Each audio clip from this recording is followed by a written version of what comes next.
Hello and welcome everybody to a tabletop stream, and this is a character creation workshop for, Castles and Crusades.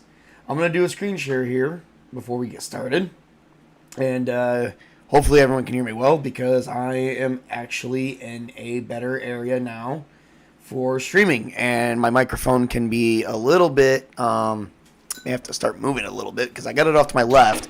But I got it to where I can put it in the center, but I didn't want it in the center today because I will be probably moving in and out closer to the mic. Let me do a screen share here real quick. I'm trying to pull it up real quick as we speak. I do apologize. I apparently am getting sick again, and I'm not too happy about that. So,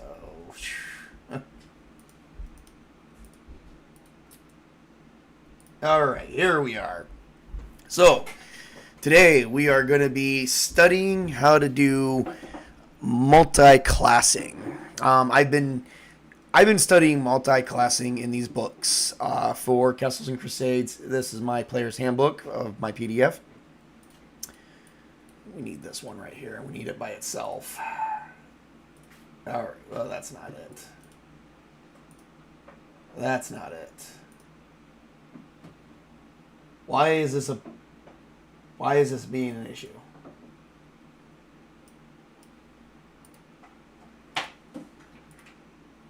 Oh, for crying out loud. This is ridiculous.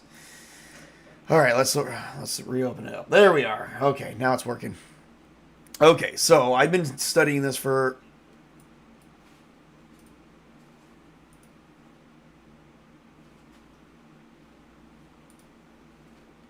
Uh-huh.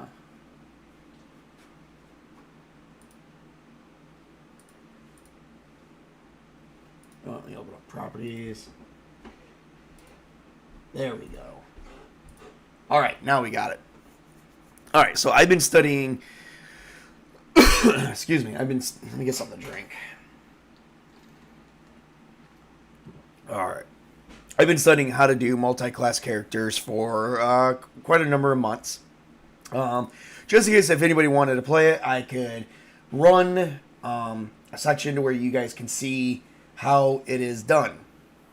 Alright, so there's two books you can look at for multiclassing. There is the Player's Handbook, which covers basic universal multiclassing rules, which is just called Multiclassing.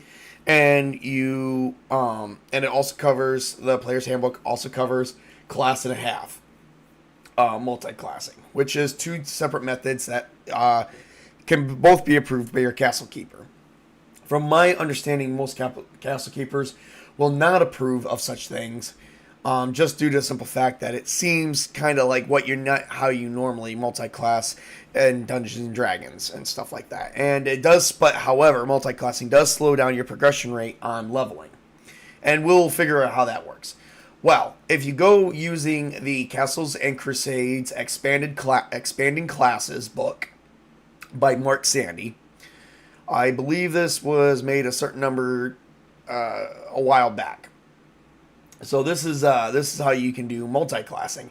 They actually have 5 methods in here. Multiclassing, which is also covered in the Player's Handbook. They do not do class and a half in this one. They do enhanced classing, class plus, dual classing, and reclassing. We will go through all 6 methods. The expanded classes book actually does 5, one being in both the Player's Handbook and one being in this book, the expanded classes book. And then the Player's Handbook covers one that's not in that one, and then the expanded classes book covers 4 additional waves. We are going to explore all 6, starting with how we're going to make this first one. Now, I don't know what race we're going to play it at, so we're not there yet, but we're going to make a Knight Ranger. Now, if you go to the expanded classes book, there is some rules, like you can't multi-class. There are restrictions to multi-classing. I don't like those restrictions, so therefore we're probably not going to follow them to the letter. For instance, a Knight Ranger, if you go down to your first class and you go to Knight and then you go down to Ranger, even if you do Ranger Knight, doesn't matter. It has a UE code. U is one code, E is a separate code. The U stands for unusual and requires justification. The E code says it's allowed for an elf or a half-elf of elven lineage.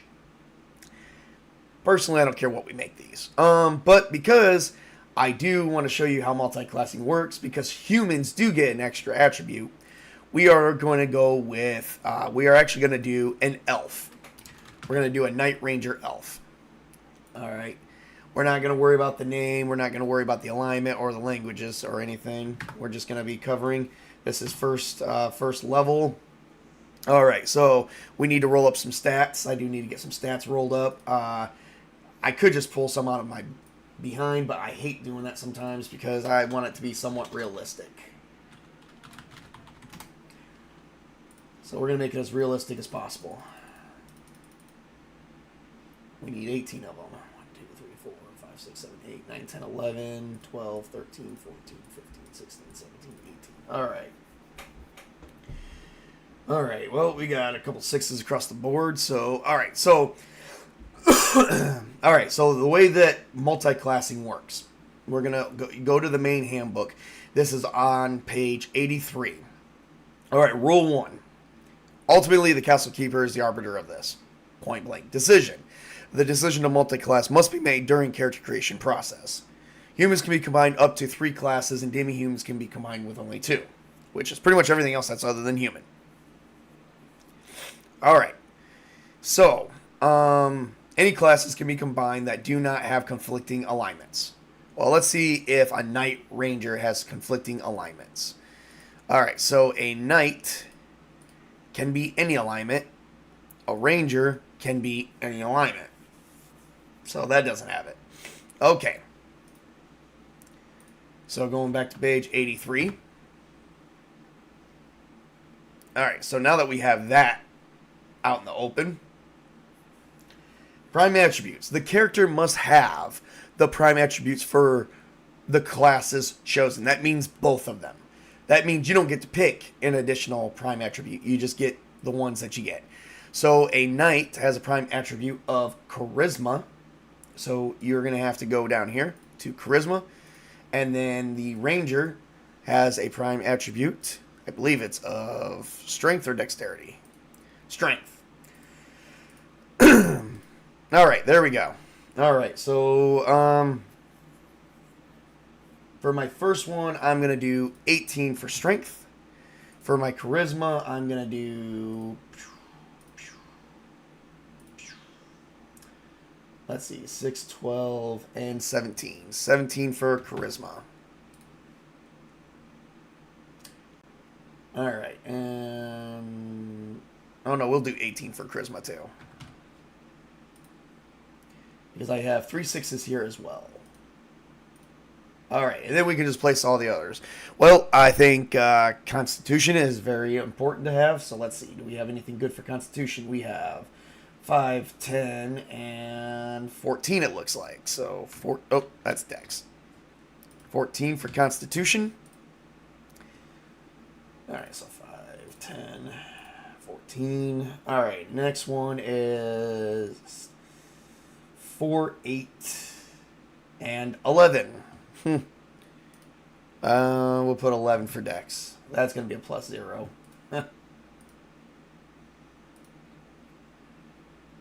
Oh, both 6s. Alright, and also remember, races do play a factor, so let's figure out what the racial difference is for an elf.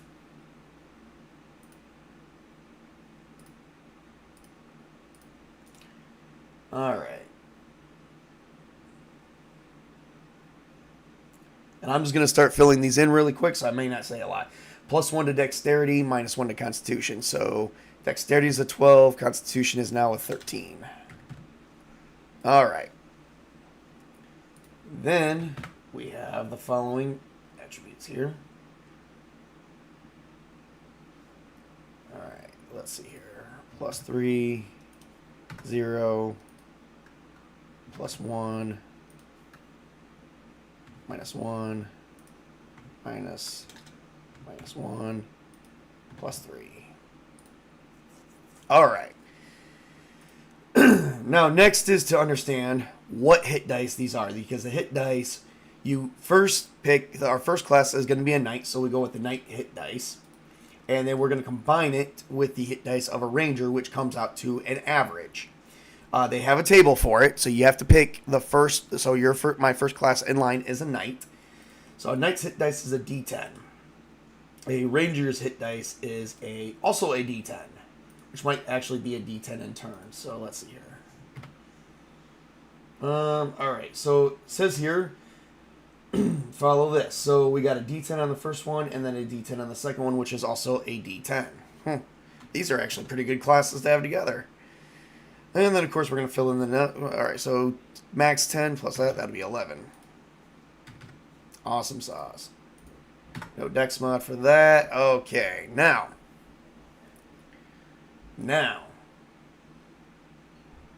Alright, so when multiclassing, the multiclass character can use any weapon from any of the classes with no penalty. Multiclassing characters can use any armor from any of the combined classes' armor allowed list. However, they will suffer penalties mentioned for that class ability, such as a rogue's pickpocket. So, you still have to follow any armor restrictions that, like, say, for instance, a rogue does have a specialty to armor restriction. They still have to follow that. So, starting gold. To determine the starting gold for multiclassing characters, simply roll for each class and add the results, divide by 2 or 3, which is a number of classes. So we'll go to the gold part of the book. Let's see what our starting gold is.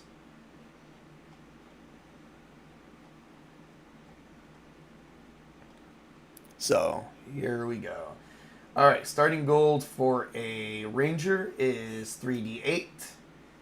And then starting gold for a knight is 64. Awesome sauce. Here we go. All times 10. So 3d8. And then 1, 2, 3, 4, 5, 64s.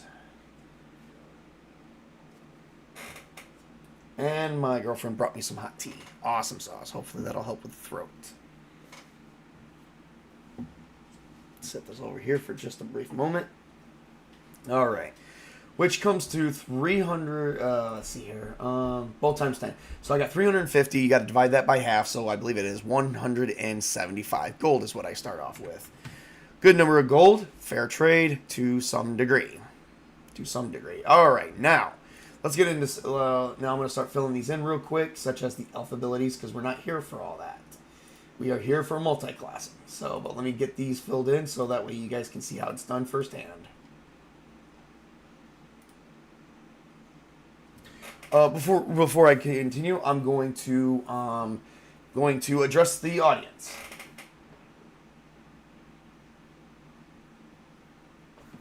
All right, Colin, that's an interesting take that you can see some combinations of being more likely with certain races. Anything druid or ranger would probably be basically including elf lifestyle. I agree with you on that one. Actually, I can look that up for you real quick. Just to answer your question. Can a ranger how likely is it for a ranger and a druid to be together? Well, if you do a ranger first, and then go down to druid, it is completely allowed among any race. 110% allowed. So, yep, that's not limited by anything. All right, here we go.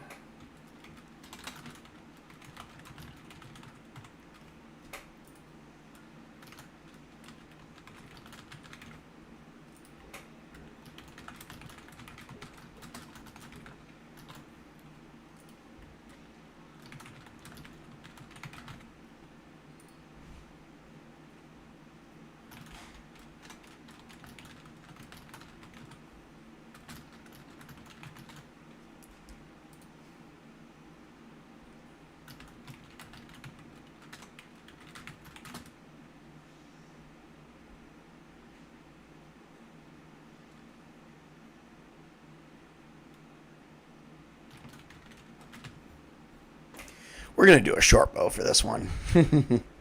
All right, and time for class abilities. All right, now, Alright, so all the class abilities are there as if they're first level each. So we're going to go to Knight being the first one. So we get Birthright Mount, Horsemanship, and Inspire.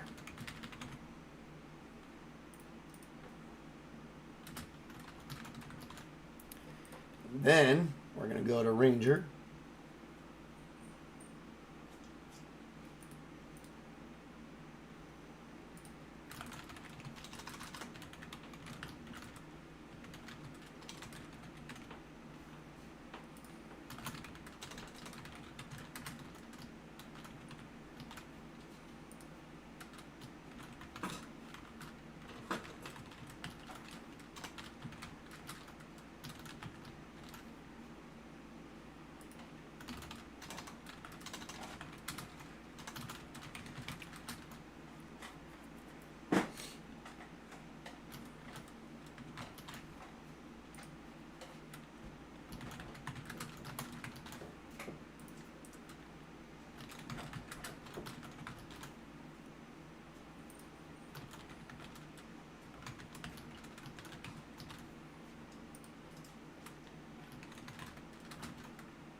Okay, so there we go. We got it. Whew. These are a lot of abilities, don't you guys think? Look at that, all those abilities. All right, and we got a couple additional things here. I forgot elves. I gotta go back to elves real quick. I do believe elves also get +2 to listen, move silently, and find traps.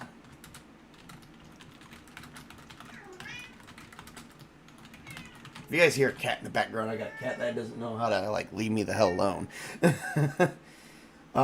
Cat wants attention and it's like not getting it. Oh, you know what's funny? I got a +3 to strength, but I put it in short bow. You know what? We're gonna do longsword here. I think this ranger will be more for close quarter combat. So, oh, all 0 there too. So yeah, okay. All right. Nothing spectacular here. Okay, so let's see what. All right, now we need to go with what's next. Here we go. All right.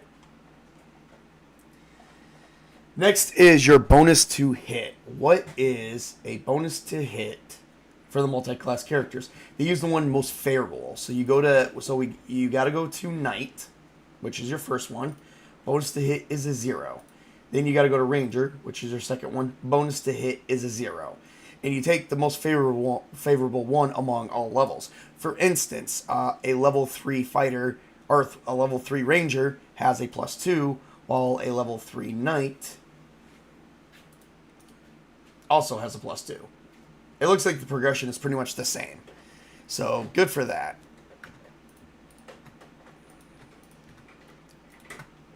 All right. Next, you need to get some weapons here, so I'm going to buy some weapons. Any armor? What can a ranger use? Any weapons, but limited on the armor. Okay, so we're going to do this. I'm going to make this right. We're going to do...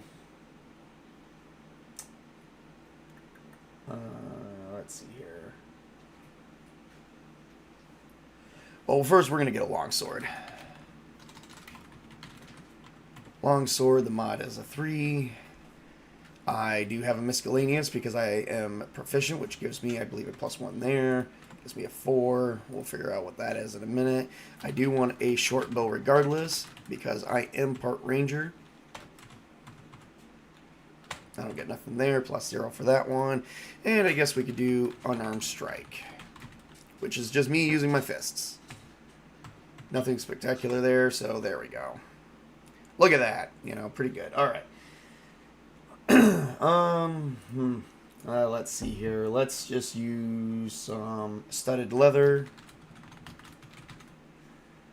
Can't really use any shields. I mean, you can actually use both. I don't know if I want a shield, so let's see what we got here. because I want to make this as realistic as possible for you guys. I don't want to say, hey, let's just say we have this for whatever reason. I want you guys to actually see how this character creation works. Alright, so pull up a calculator here. We're going to count it down. Alright, so first things first. Studded leather, 25 gold pieces. Alright, a long sword, 15 gold pieces. Short bow, and we actually need to buy the arrows too. Didn't really think about that. 30 gold pieces. With a set of arrows for just 20, 2 gold pieces.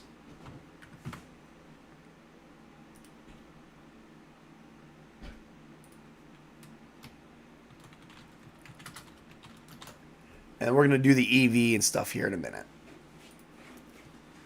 Alright, and then what else do we have? I already did the leather, so we got 103 gold pieces left. Alright,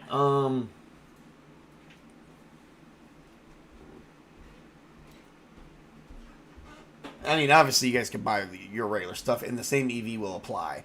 So your EV is going to be, if you got strength or con, you get a +3. All right, so this is 18 plus 3 because I only have strength. So that's 19, 20, 21 is my unburdened level. So we'll see what we got total here in a minute.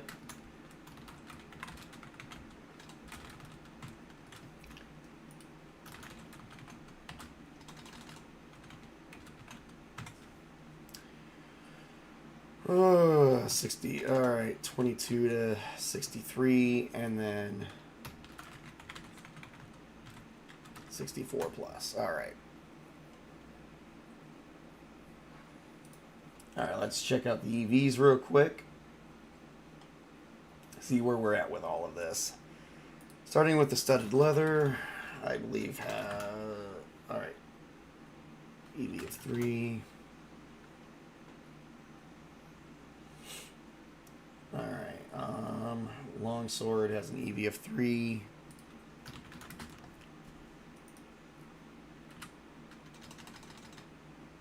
Move the arrows over here. Short bow has an EV of 3. Carrying a full thing of arrows has an EV of 2. And Iron Strike has no EV. So we're good there. Alright, so let's count it down. 3, 6, 9, 11. Yeah, we're going to call that good because we're at 11. So we're still unburdened, so good for that. Elves can move up to 30 feet. We got that, and we're about to deal with that. Alright, so common, an elf, and we'll do an alignment just to complete this.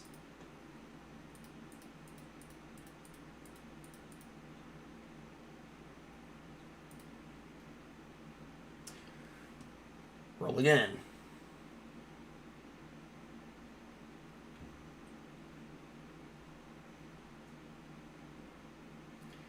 We're going to call him Neutral Evil.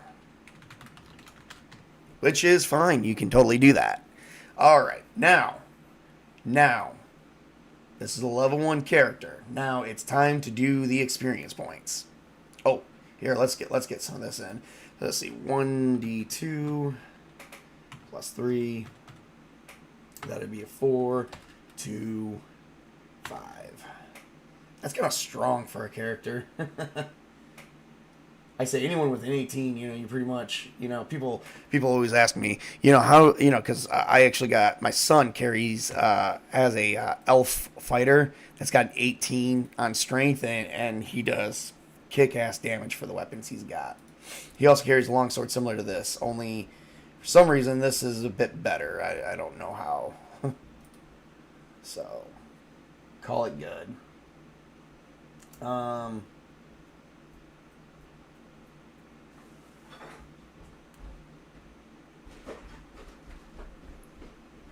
All right, let's see here. Longsword, 1d8.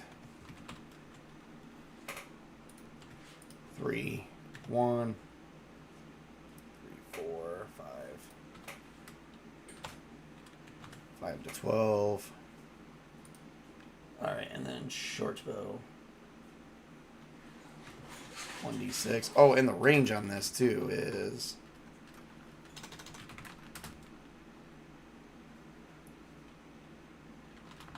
feet. All right.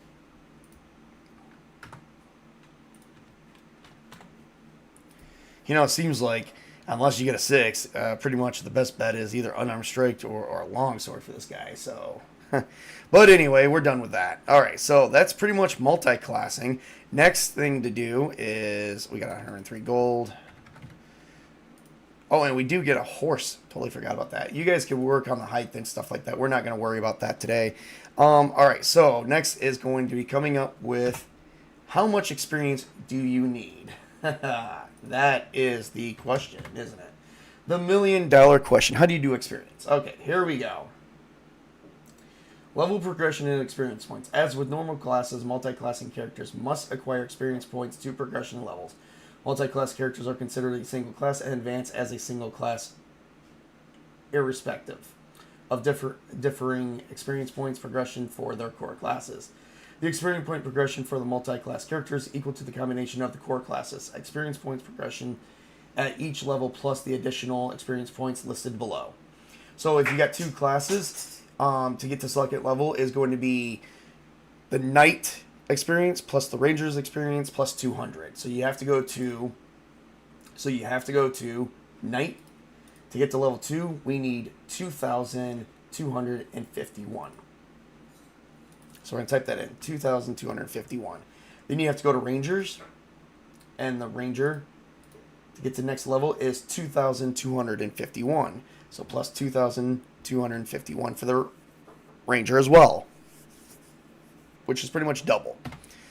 That's 4,502. We're not done yet. Plus, since you got 2 classes, you got to add 200, plus 200. To reach to second level is 4,702.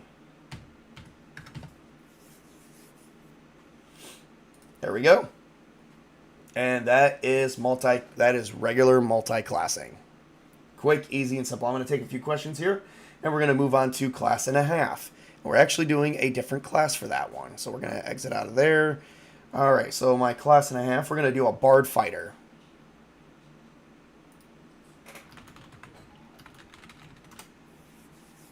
Bard being the first class.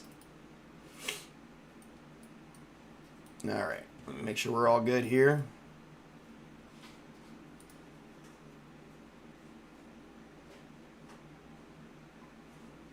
All right, and before I go to the next thing, I'm going to address the audience. All right, let's see what we got here. Well, Patty's Parlor says can't stick around, have a good stream, but they did stop in.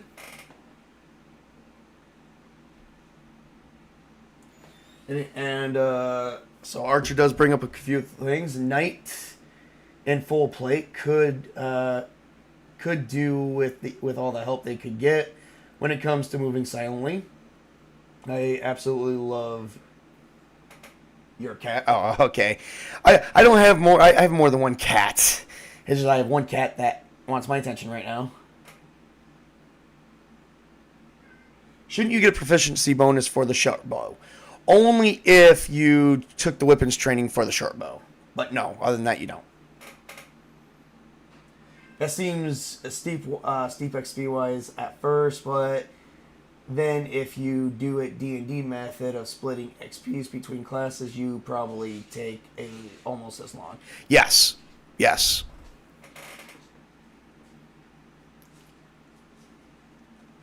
But we remember too, Archer, remember too, Colin, you also get the benefits of both classes at the exact same level. So you get a benefit, and so when you move up to like level 2 Knight Ranger, you get the benefit of a level 2 Knight and Ranger, not just one. All right. Time to do class and a half, everyone.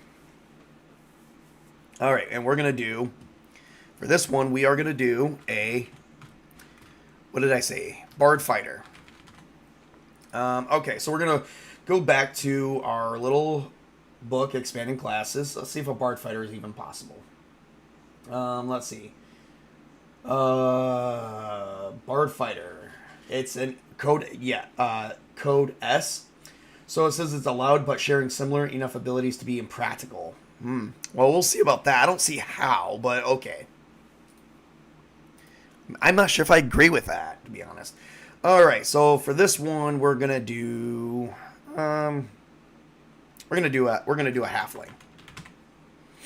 All right. I don't know why we're doing halfling. Probably just because. All right, so, all right, class and a half. Class and a half. All right.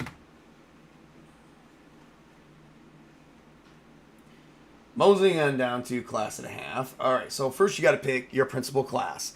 Principal class is going to be a bard. And then you got a supporting class, which is going to be level 0. So my bard is a level 1, while my fighter is 0. And that's how you're going to put it in there. You can put it, and then when you go up to 2, this goes up to 1. So your second class only levels up half as much as your primary class. Our primary class, in this case, is going to be a bard. All right. And then next thing we got to do, we got to look at a few things. Okay, so first things first, we're choosing halfling, so I am going to go to the halfling section. And before we do that, I need to get more ability scores. And like I said, I don't like pulling them out of my butt, so.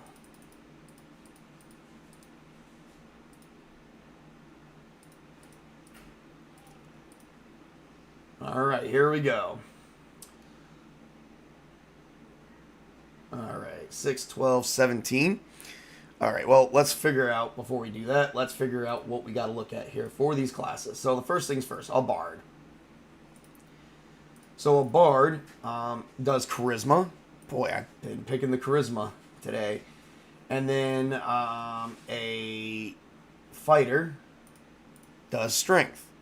This is kind of going to be similar than the last one. All right. And then, so we're going to place these in order here. So to what I think is best.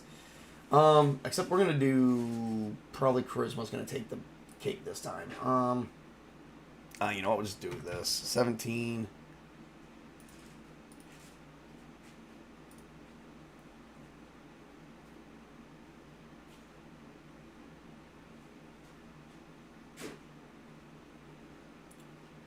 $11.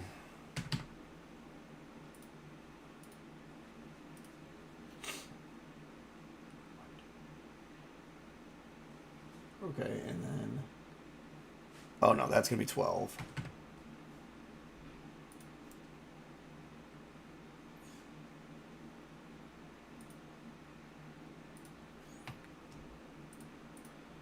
Ooh, this is getting kind of dicey. 8.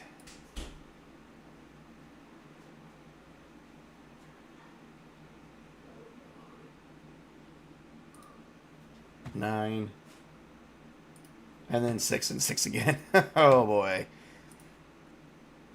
Yeah, that, okay. So these ability scores are not much of any good. Alright, so not like the last one. So we're not going to make a good character. But hey, you know what? We're not here for all that, okay? Okay, so let's start off with, let's get the ability scores in line here. Ability modifiers.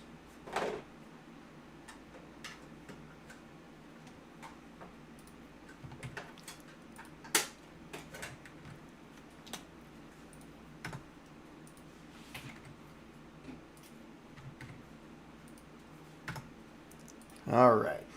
Now, once again, we also got to do hit dice. All right, so we got to look at the hit dice for... Now, they do things a bit differently for these ones, so there's a totally different table. So a bard has a d10, and a fighter also has a d10. So we got to go to class and a half and see what the table says about 2 d10s. All right, so principal class is a d10, supporting class is a d10. So it is also a d10. No con bonus there, so we'll get that out of the way. Oh, wait, no. So we got a d10. We should stop right there because I got to go to the halfling racial abilities. All right, let's look at the racial ability. Okay, so +1 to dexterity, -1 to strength. So 9, 16. So this does become a 0. And then I'm pretty sure that drops down to a +1. Nope, that's still +2. So not that bad of an issue, right? So 10 and 10. All right. Now. All right. All right. I think Bard and Fighters can be any alignment. Any alignment. And any alignment. And does Bards have a restriction on... They don't have any special restrictions on... This is the greatest thing. They don't have any special restrictions on...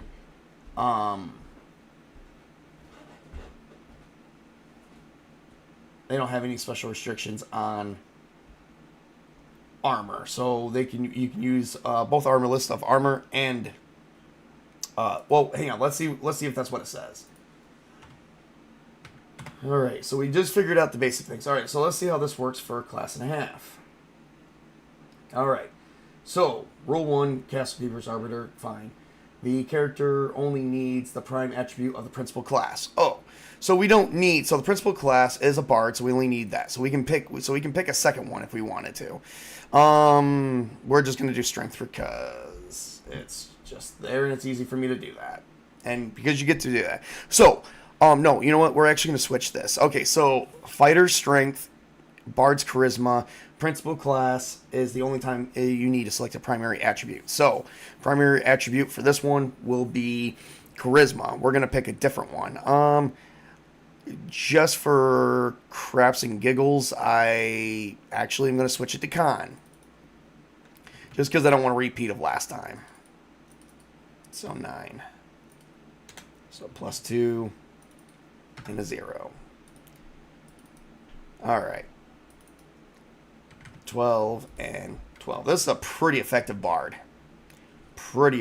Maybe I should have put that in Dex. I don't know. Alright. BTH. The character uses the best to hit bonus and best weapon proficiency list. Oh, so we take the best of the best, which in this case would be even though fighter is 0, it would still be a fighter.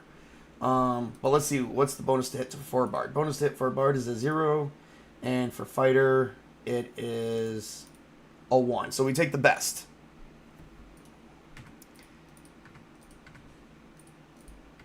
Now, Bards do have limited weapons and armor, so for weapons, we take the best. For armor, let's see if it's the same, if it's the best, or if we take the worst. Because it may be different. You don't know. This is a different rule set. Armor. There are some armor restrictions. They as follows. The character may only use a shield if allowed by the principal class. It is not. Wizards or illusionists supported by the armor proficiency. Okay. And armor proficiency class supported by... Okay, that's magical. Okay, so there are some things that you guys got to look at. So, no. You don't take the best. You do take the worst. I was right about that one. Awesome sauce. Okay, so you can take the best weapons list, but you got to take the worst armor list. So in this case, we are okay. So for armor, because bards are limited by weapons, but we have to use the bard's armor list. And then for fighter, we can use the best weapons. So a fighter has the best weapons list and armors list. They can use any, but the bard, we have to take the worst armor, which means we have to use the one with the most limited armor, which is the bard. So we're limited to the bard's armor list. Why we can take the best weapons out of the fighter. So that's a good thing, I guess. So I'm gonna make this pretty easy. Let me see what the starting gold is going to be. I think it might still be the same thing. Starting gold.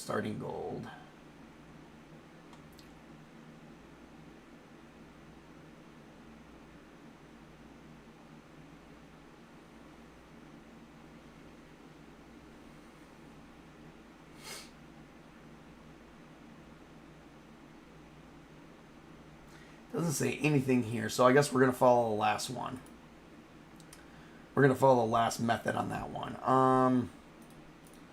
So we got a bard.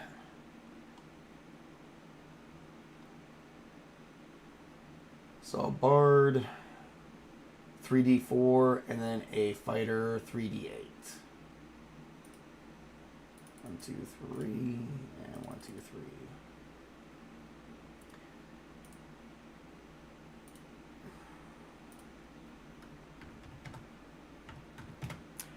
$145 gold pieces.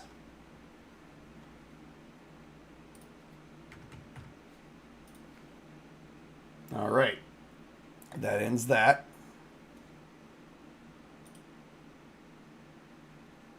To be honest, since you're demonstrating the system, it might be easier if you allow yourself to re-roll if you need.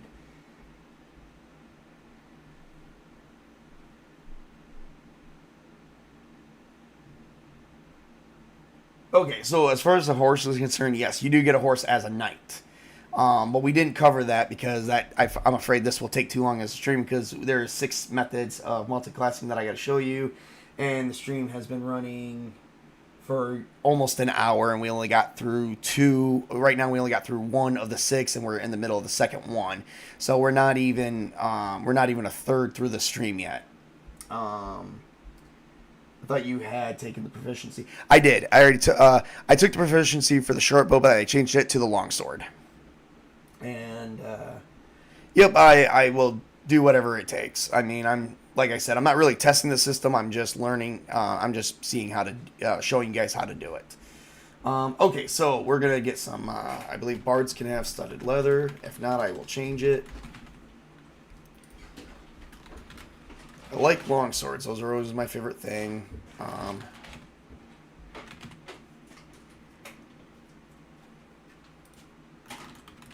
And we'll do unarmed strike for that one as well. All right, so here we go. All right. Let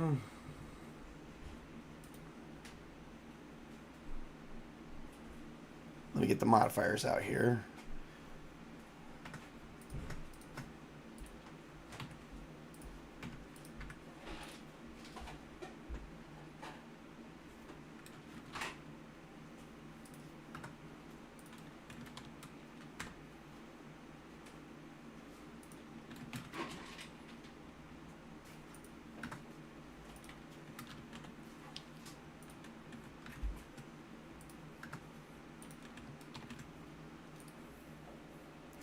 All right, let's get the race abilities, and so I'm gonna probably quiet down for just a brief moment so I can get the halfling race abilities going.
All right, and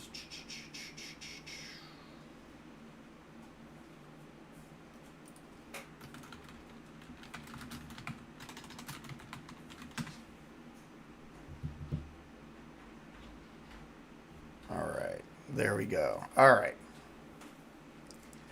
All right, let's get some things done. All right. All right, now next is we're going to worry about the class abilities for class and half. So we filled in some of the other things. All right.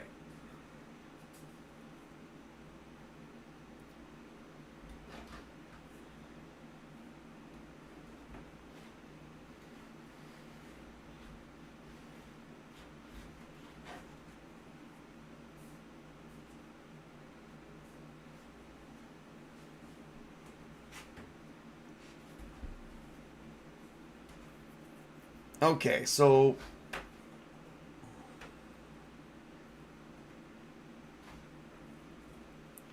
all right, so there is some sort of form of restrictions. This one is a little bit shaky, so here's how we're gonna do this. Here's how we're gonna do this. We're not using any spell type casters or anything like that, so we're doing Bard Fighter. All right, so hang on a second.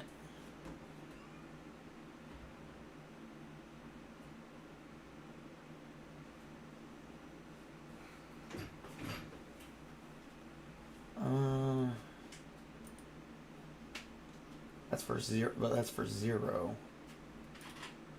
All right, so Bard is our principal class, and that is at level 1. So for the principal class, we gain Cipher Script, Exalt, and Legend Lore. All right.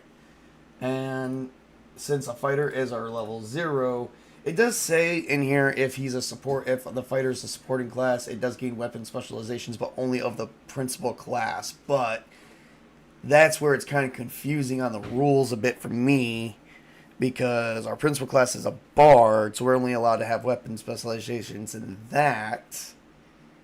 But we're allowed to take the best weapons list, which for us would be a fighter. So I'm not sure as to why.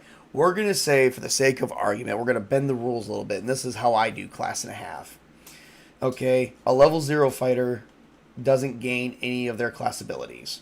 However, when you go up, to level 2, let's say you get all the experience points, you go up to a level 2 bard, and then the fighter becomes a level 1. Then you gain all the class abilities of a level 2 bard, while also gaining the abilities of a level 1 fighter. That's how that basically works. I am going to show, because this one is a bit different, and we do need to show class level advancement in this class. We are going to eventually go to that. But first, we need to figure out how much experience points it's going to take to level up, because this is not done the same way as the last one. My favorite method is the first method. Clearly, so far, the 2 methods I've shown you, the first method is my favorite still. So, all right.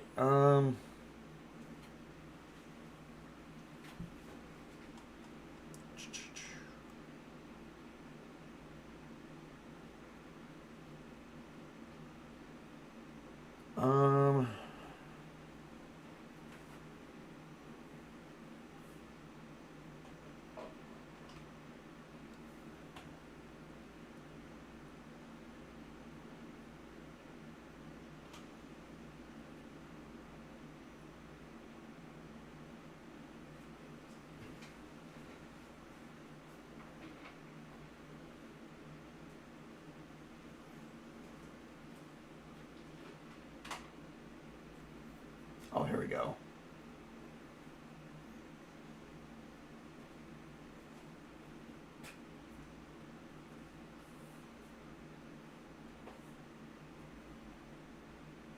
Okay, so if I'm understanding this right, it's the same method as before. You have to go to Bard to level up. Except it is a little bit different. So you got to take the Bard's experience points for level 2, which is 1,501. And then you need to combine that with a level 2 fight, with the next level of fighter,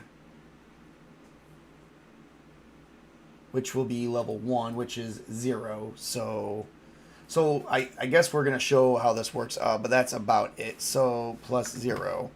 All right, so which comes to get to the next one, it will be 1,501. Okay, so all right, let's say we gain 1,501.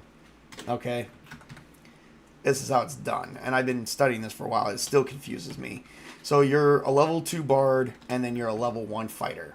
All right, so to get to the next level, you have to go to bard,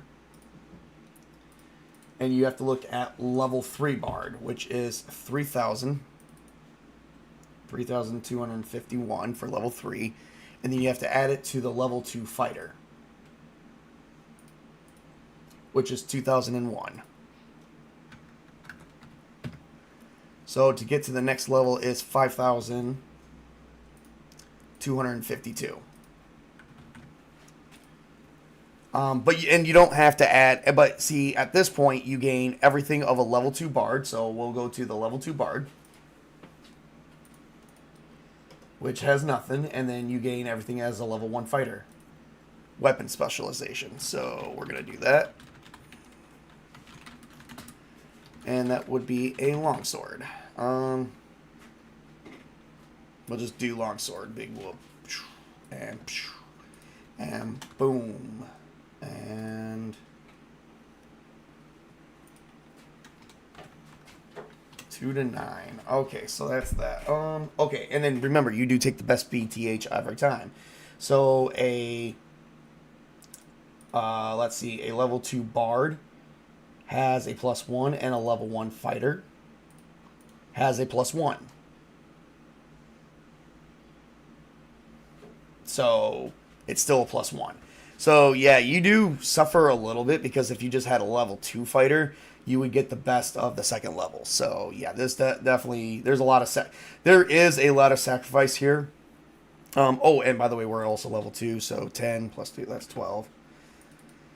So, alright, so, yeah, you got 24 hit points. It says it's supposed to be thinning the hit points, but I think it's because these are... because the hit dice for the combined of both a bard and a fighter is a D10, and supporting that table, it's still a D10. So, you still get that still effect. So I don't really see a thinning of hit points as much as, okay, so to get to like a level 3 bard, you still have to have 5,252.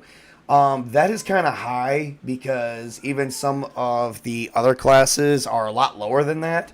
We should maybe use this class later on and do a comparison of singles. I'm going to do a projection of class and a half and multiclassing and using the singles classes. So, sadly, this could be a bit discouraging. We're not going to fill in anything else, because that pretty much fits all the multiclassing rules. Everything else is just your basic stuff that you come up with. And there you go. We're done with that one. All right, so let's move on to the next method. The next method is enhanced classing. So let me pull up another sheet, and I'm going to take a drink before we do that, and we're going to come, and then I'm going to address, all right, we're going to do Paladin Assassin. I know, right? Like, very, very disturbing, right?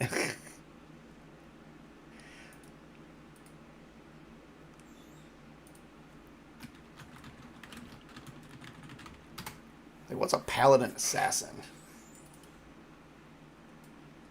Alright, here we go. Well, first let's go into the enhanced classing to see if a Paladin Assassin is even remotely a possibility.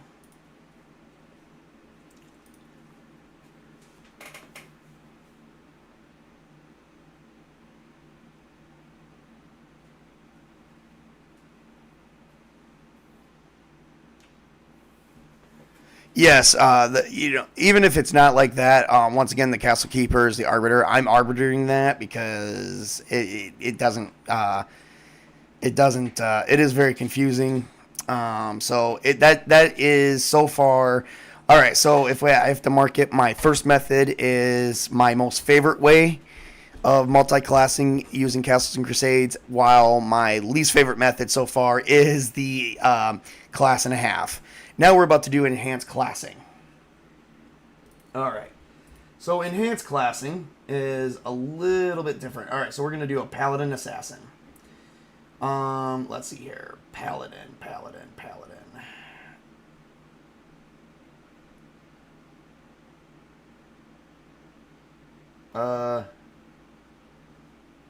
Maybe we don't have a Paladin Assassin. And not normally allowed. Yeah, well, guess what? I'm the freaking GM, and I am going to let it go this time, because I want to just do something crazy. Alright, so let's see if... okay, so remember, we can multi-class as long as we don't have conflicting alignments.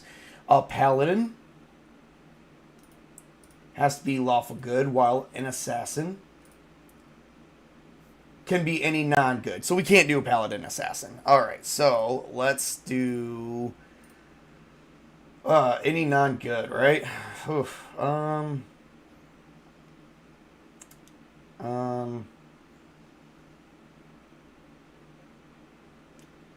Whew.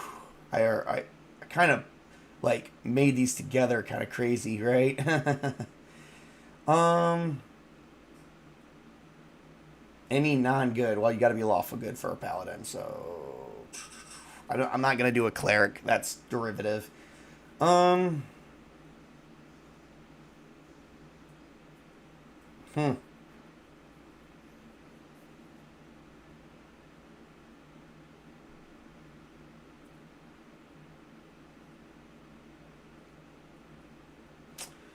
Um. You know, we'll do one of the other things. We'll do a paladin bard. How about that? So let's see. Oh, it's totally loud. So we'll do a paladin bard. There we go. Once again, because of how I want to do things, we are going to choose a class that's not that. We're going to do a dwarf. Dwarf paladin bard. All right. And as I said, we got to be, just to have the paladin class, we got to be lawful good. So you got to do that. All right. And time to do some rerolls here. Oh, by the way, Colin, to answer to mention it before, I did reroll the other stats.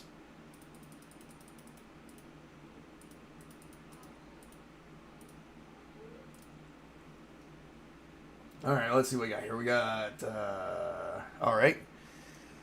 Okay, so let's figure out how this one works. Okay, so before we start on getting the stats in there, we want to make sure that we are doing anything for enhanced classing. Okay, so we got to go down to the paladin class. It's either paladin or bard class because you go to the supporting class level. You don't actually go to. I don't think you actually go. Paladin is a supporting class, provides the following abilities. You get everything of the principal class, which for us is paladin, and then you get a supporting class ability. So, yep, it'll be bard for us. So we get the following for a bard. So level 1, 0. All right. No additional XP. Awesome sauce. Principal class levels is 1. All right. So let's go to paladin.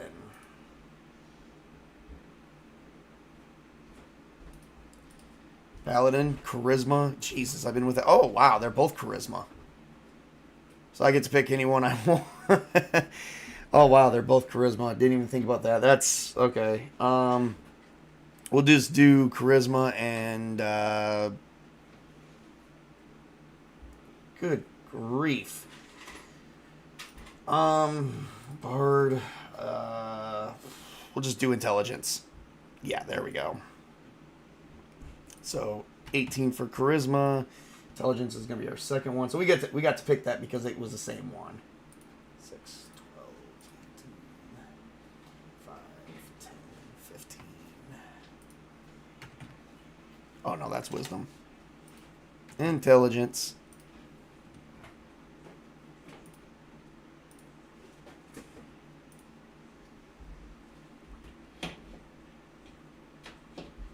Alright, and then for a 12, we'll just fill it up from the top to the bottom.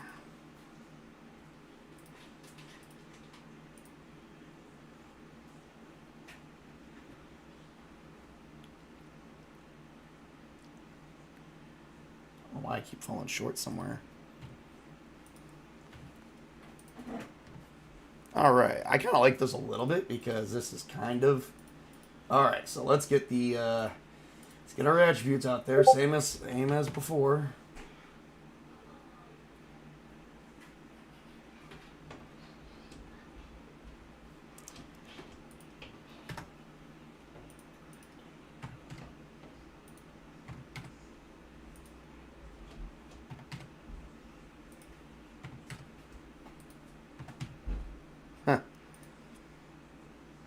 And then we'll do Garamond, Dwarf, Elf.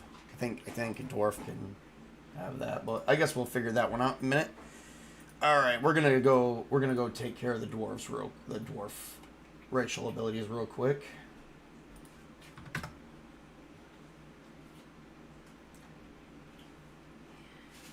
+1 to Constitution, that'd be a 7. -1 to Dexterity, that'd be a 5.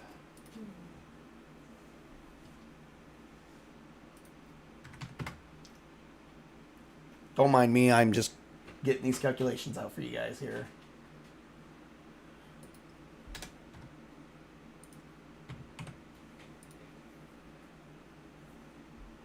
Yeah, okay, that's terrible. All right. All right. So we also get the weapons and armor proficient. So if the bard is a supporting class, we have to follow the bard weapons list and armor proficiency. Really? We got to follow the bards? Yeah? Wow, because I think a paladin is any.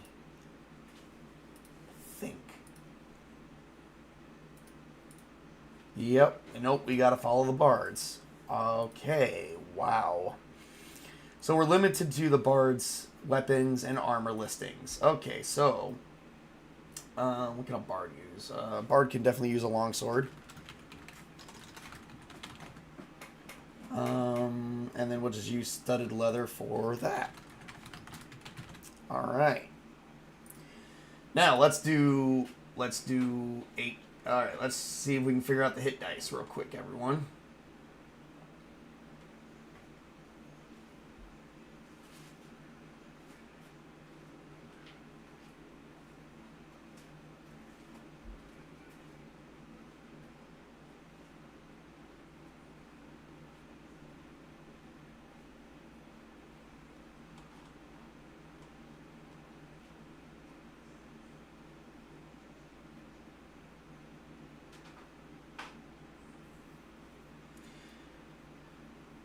Okay, so if I'm... Oh, right here. Enhanced classing. Here we go. Alright, so a bard is a d10 hit dice, while a paladin is also a d10. So we get another d10.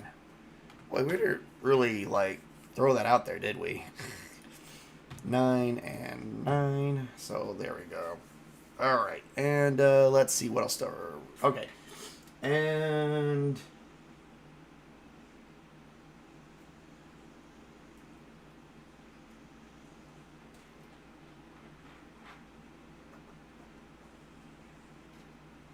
for enhanced classes, it looks like we are following everything for the second class, which is a freaking bard. Okay, so... wow. So I think... so I think we follow the BTH for a bard. This does not really seem... usually been carrying that, but it looks like it's...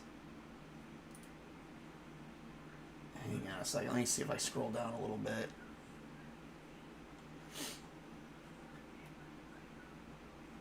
This one has always not appealed to me in the worst one.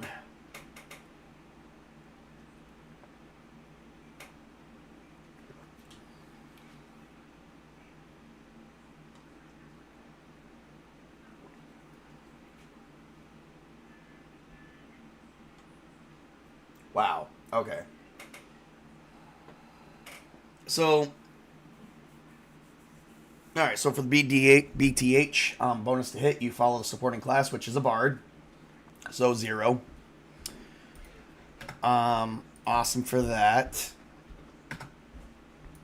Worst freaking thing ever. This is probably not one I'm going to allow my players to use because for some reason it just is not appealing to me at all. This is appealing worse than a class and a half. So, all right. Then we got to go back up to Bard.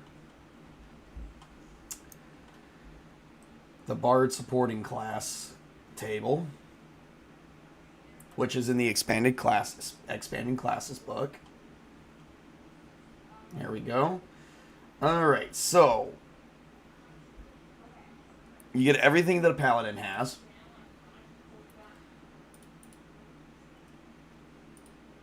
Alright, so that's cure disease, detect evil. Oh wow, cure disease. You know, Colin, if you're still in the chat, if you know, perhaps you guys should have, perhaps someone should have been a paladin. Because of your rat fever you have in the other game. Alright, and then if I'm understanding this correctly, you get the following ones. You're going to get Decipher Script.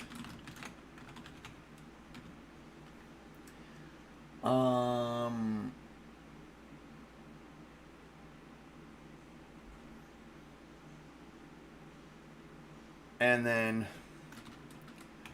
Legend Lore.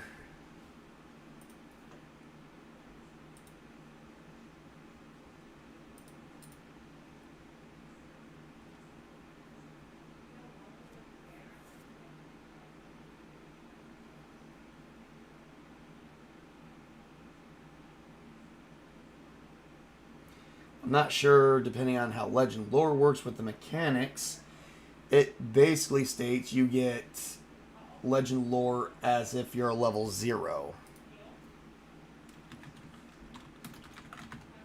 So that probably means for me, until you reach Legend Lore level 1, you can't. So you don't really have this. This is locked up. Because you don't get Legend Lore until like level 1. So, wow, that is so... And you don't get Exalted, you just get Decipher Script. Wow. Hey, Luke. At least that's intelligence. Huh.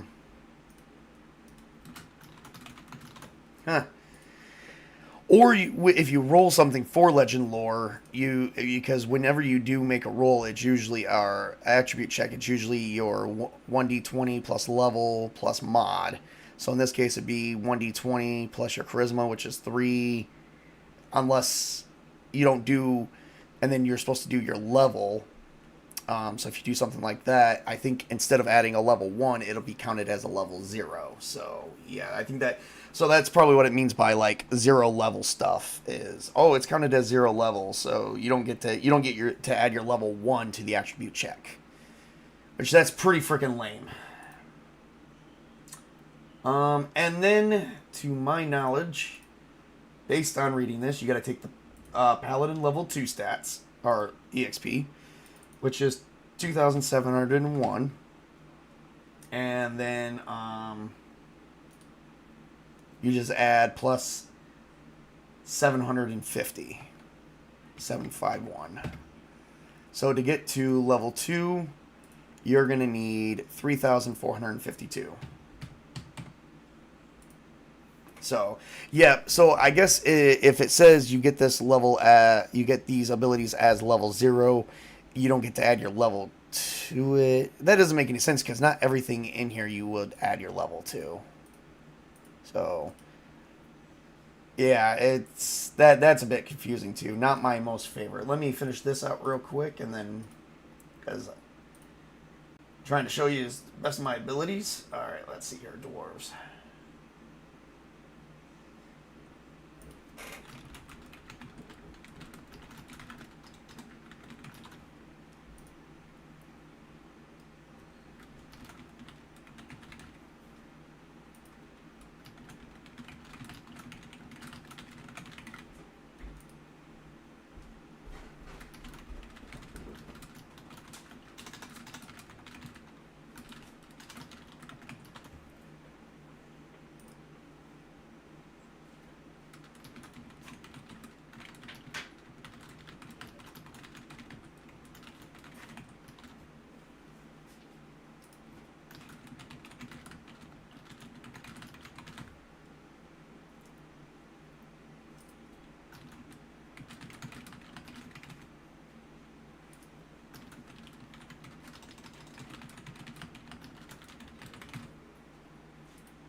Okay.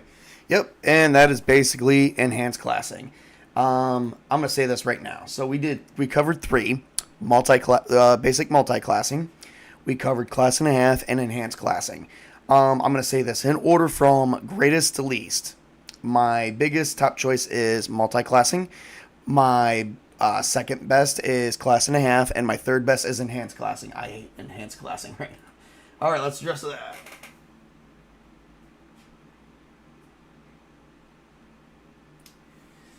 You are right, Carlin. We are not paying full XP to gain extra level and skills. So, you are right there. Alright, let's move on to the next one.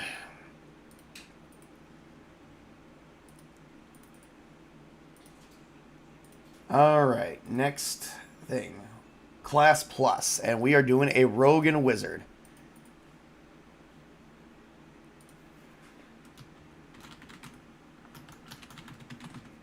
Rogue being top choice. Alright, here we go.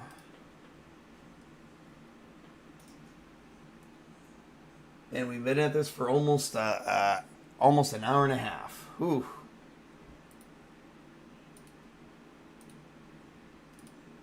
Alright, so. Alright, let's pull up the Expanding Classes book, and we're going to do Class Plus. And so we're going to do Rogue Wizard, Rogue being the principal, and Wizard being secondary. See, we did Elf, Halfling, a Dwarf, Gnome. Gnomes are awesome. Alright, let's see here. How does Class Plus work, everybody? Let's figure that one out. Let's see, I think this is our fourth method. There's 6, so we're about halfway done.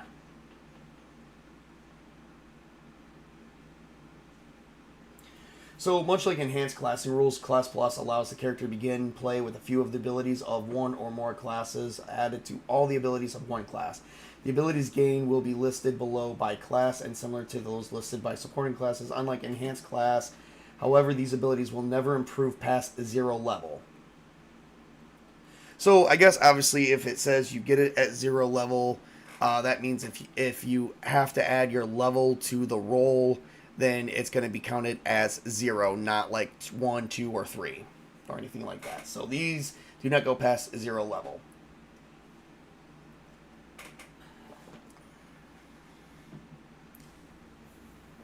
Alright, so level 1. Wizard, it's only 2 0-level spells per day, and that's it. Wow. Okay, so I guess this is how this works. Alright, we gotta go to Rogue. We're doing Gnome. Let's go to Gnome first. Let me get this race stuff done. Because this is the least part of the whole thing. Oh, and for enhanced classing, the same rules apply for starting gold and everything else. To get the starting gold, you got to look at the 2 classes, add them together, and divide by 2. Divide by 2 or 3, depending on how many classes you get. Alright. Let's get this done here. Oh, boy.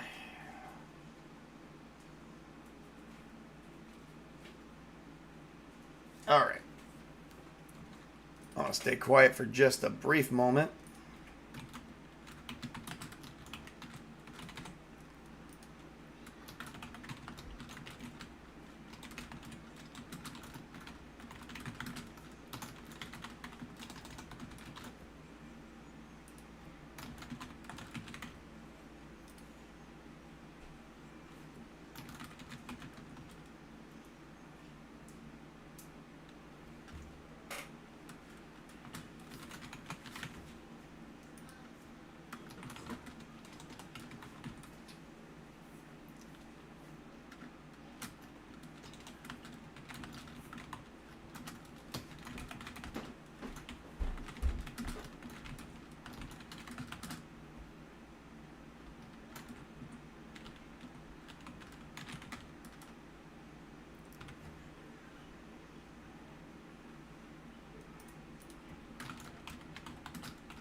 here we go. Let me get some more ability scores here as well.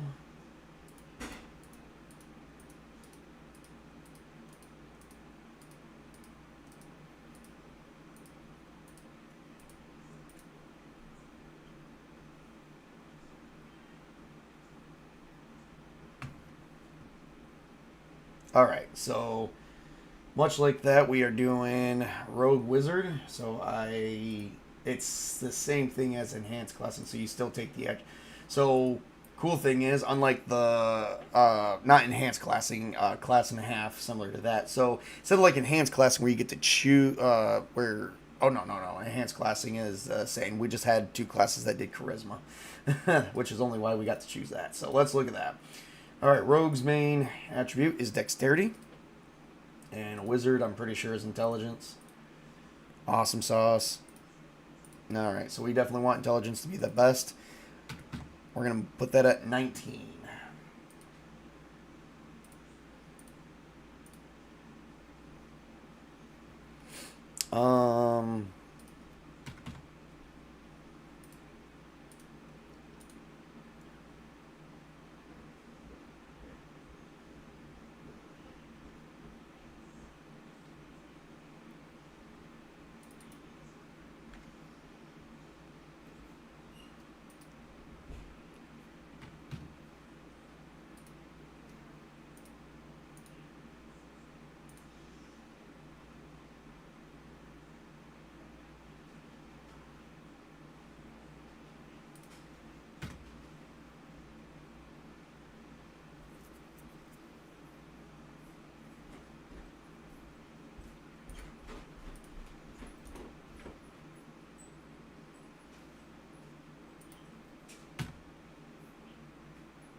There we go. Wow, this is a very, very weak character on that one. I just rolled 3 ones. Maybe I should re-roll that and see if I get anything better. Yeah, we'll move that at least up to 6. There we go, much better. All right, let's get the moving on to the next step. As always, same as following suit.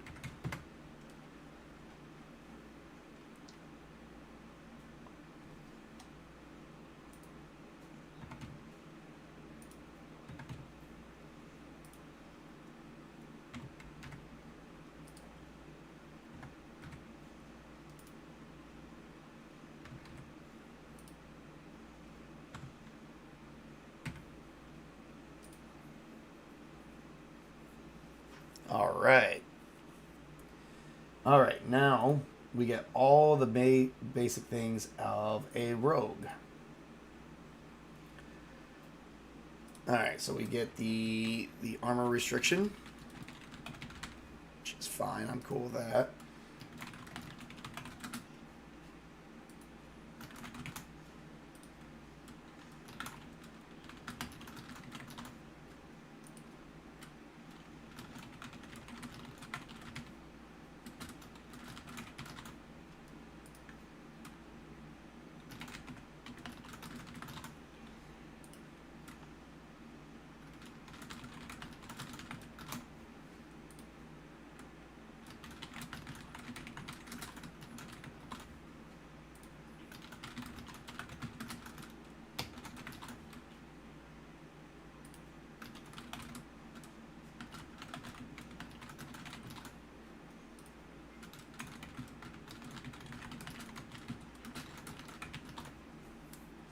Huh.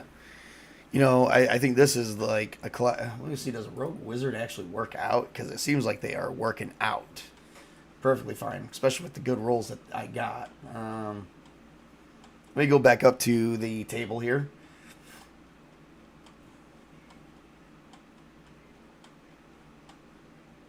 First table. So a rogue wizard. Totally allowed. Oh, yeah. All right.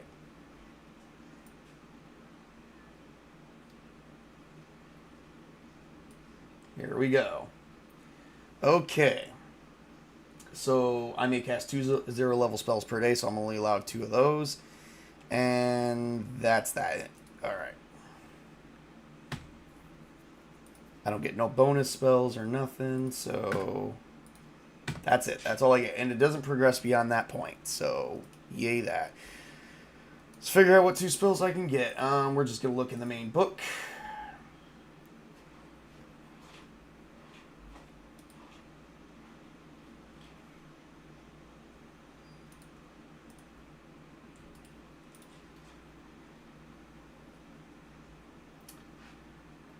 I've got Dancing Lights, Prestidigitation,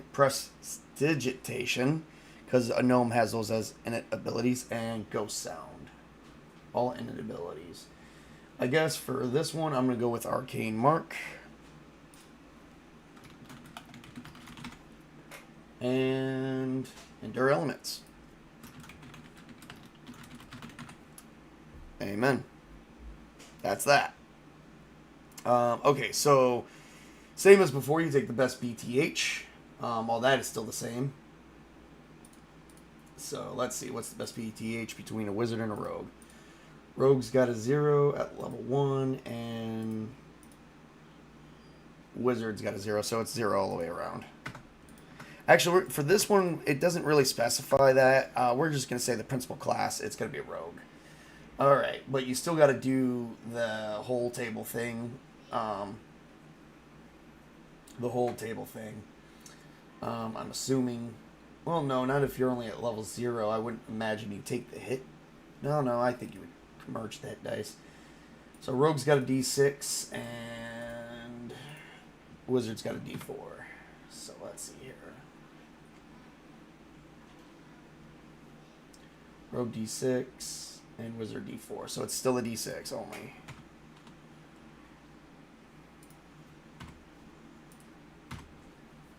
Alright, and... Oof. Alright, and then let's see.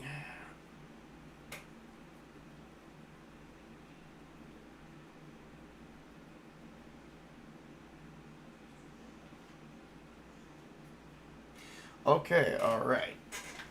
Alright. So in the Class Plus, so yes, it is better defined as you go through the book. That anytime you take a 0 level spell, that's or anytime that you have 0 level abilities, it means you cannot add, like if you do an attribute check and you say, hey, this ability applies, if you were to apply that ability and that ability is said to be at 0, locked at 0 level, what that means is you can't add your actual character level. You have to add that 0 level ability. So, which in turn does make you play at a disadvantage. Because if you say, hey, this ability applies and I get this bonus, well, that's great. You can't add your level to it. So instead of adding, like, say, 2, you can only add 0. That's also a bit more confusing. And you are not required to take the supporting, like, so I chose Rogue Wizard and I took Dex and Intelligence because that's both of these ones. You don't have to take Wizard, which is Intelligence. You can take any one you want, but I figured that would be better because this does play in a better combination. It is recommended, though. Alright, and...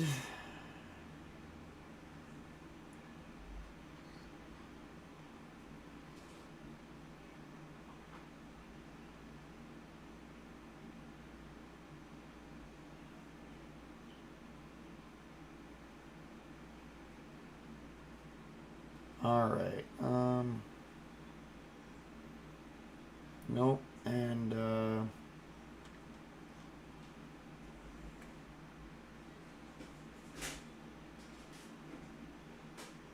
okay, so, this is how you do, Class Plus. So you go to, your principal class, which for us is a rogue. To get to level 2 is 1,251. Then you got a times 0.05, which is 5%, and it comes to 62.55. We're going to say 63. Then you got a plus 1,251. So to get to the next level, using these abilities here, it's going to be 1,314. So that's what. So to be in this one, you got to do that. Okay, I am really getting scared to keep going through these methods with you guys because I have found ultimately a new all time. Like, this one's not as bad as enhanced classing.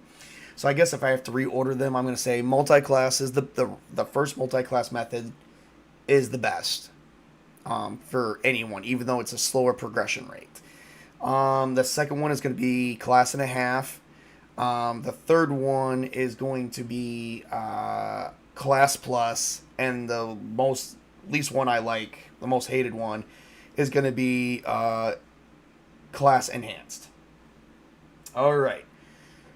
Whew, we've gone through a lot today. All right, let's see what else we got here. Next method up is dual classing, and then we got reclassing.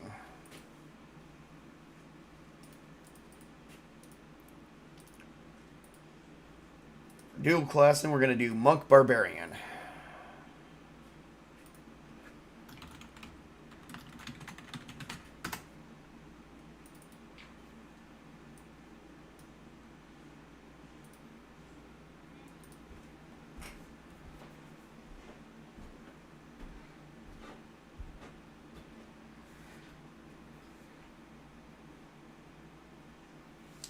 I do agree with you on that one too, Colin.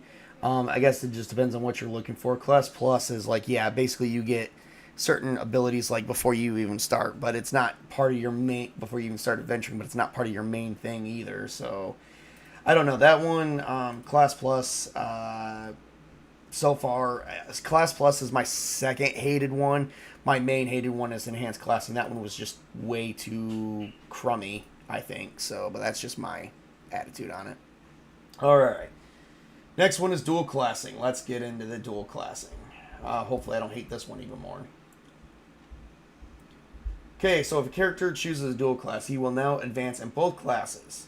Experience points will be divided equally between the two classes. The character will only get new hit points when he gains a level in his original class. I am not sure what the hell that means. Because this time you've been gaining hit points based on, like, I guess dual classing you get to do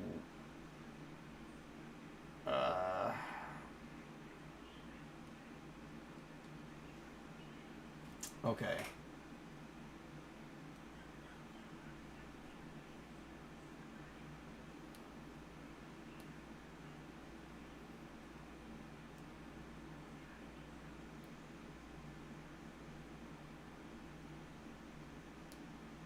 This says you advance in both classes. Experience points will be divided equally between the two classes. Huh. I don't know what that means. I wonder if it's like this. I'm not even seeing a good example of it, to be honest, and there's really not much here.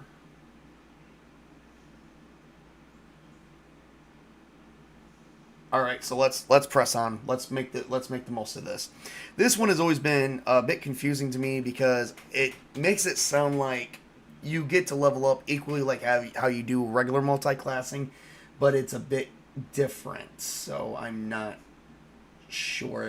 We're gonna translate this to the best of our abilities.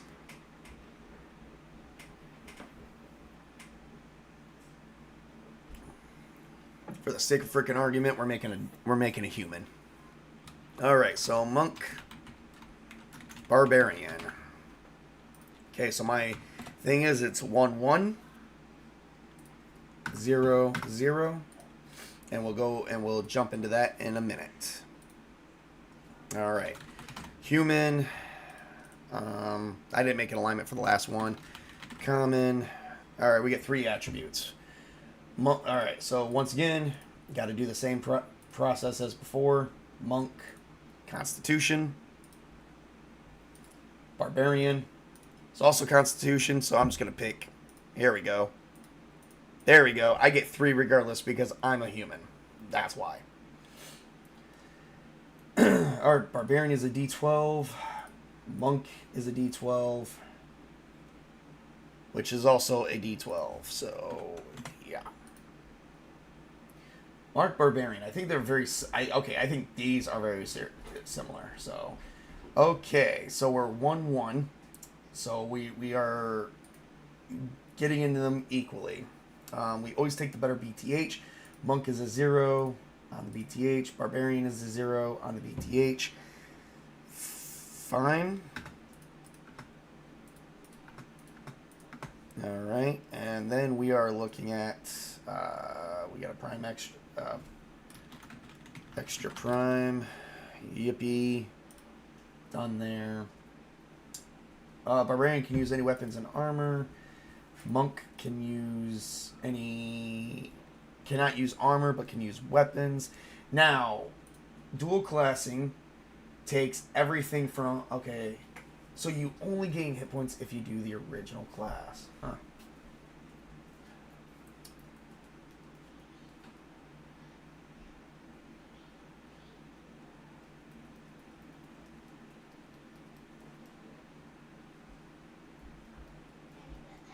And they don't stack. Okay, so abilities don't stack, but, you know. Okay, so this is how we get it. Monk is our original class. Yippee-doo.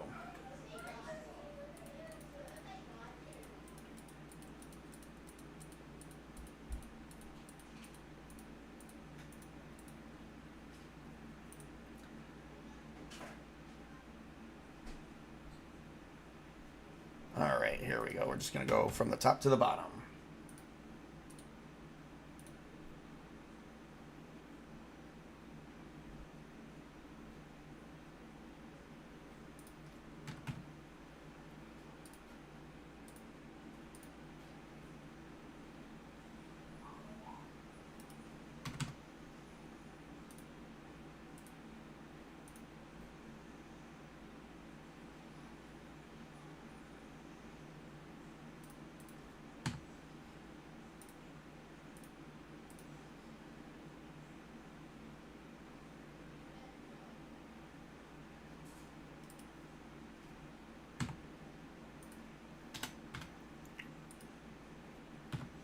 There we go.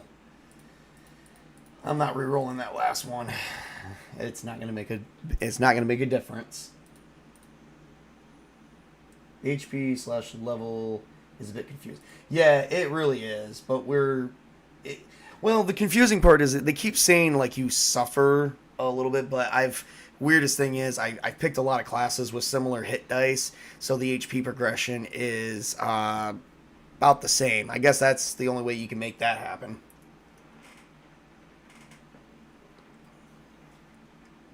So I wouldn't really take any thought in that last part there, but you know, or in that first part there, because it all depends on what two classes you pick.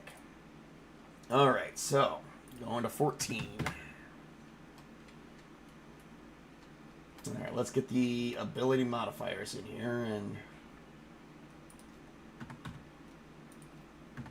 good scores, but doesn't seem like making much of a difference here.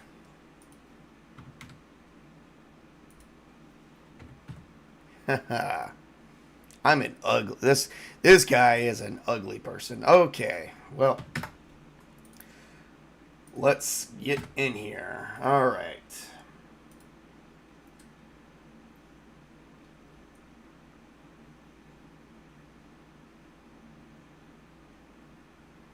Okay, so when combining dual classing, you have to face off with armor restrictions. All right, so Monk, for instance, cannot use any armor. So you have to go with armor restrictions. So Monk is my principal class, so you go with the highest restrictions.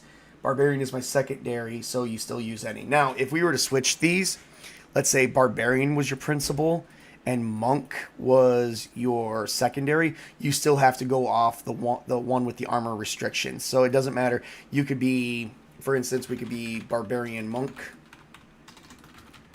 Even though this is your principal one and you can use any armor, you have to go with the one that is most restrictive. So it doesn't matter how that is, you have to go with the most restrictive. Now let me see, do you have to go with the most restrictive weapons as well? Because that means Monk is going to be the ones we have.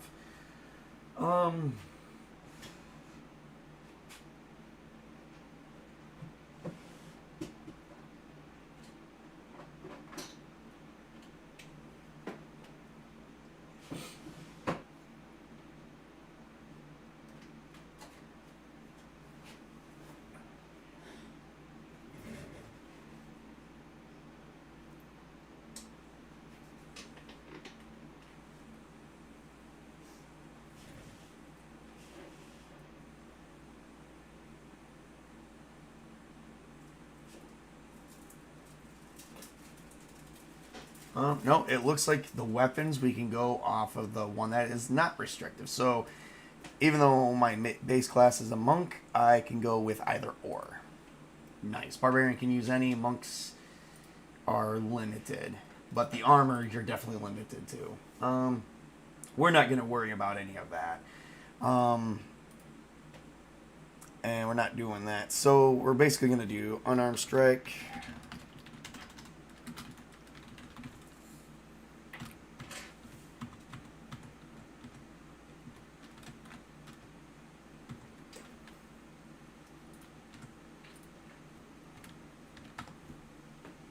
That's okay. All right, and then we'll just do this, this. All right, and let's get the class abilities in here.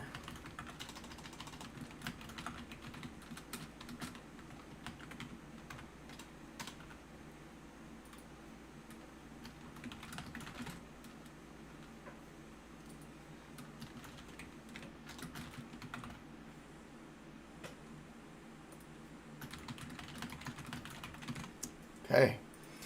Now we also get the abilities of a level 1 barbarian. So here we go. And they don't, and when you use these, you have to tell which one you're using, but you can't use more than one ability at once. And they don't stack with each other, even if it seems like they would.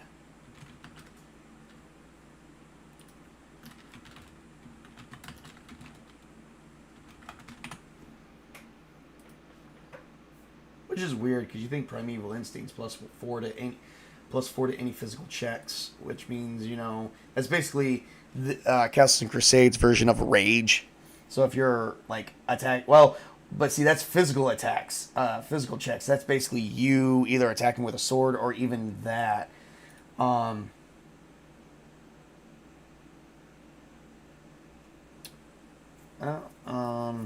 Only over unarmed attack and AC plus 2 bonus over bearing or grapple. You think if it's physical to grapple, you get the plus 4 and the plus 2, but it says they don't stack, so you have to remember that rule. Sounds kind of... Actually, that even sounds kind of lame and very disappointing. Okay, and then this is what we do for that. So you got to take... so to get the XP, you got to take... you got to take the XP for Monk, which is to get to level 2, 7,051, plus you got to add it to Barbarian, which is 2,101.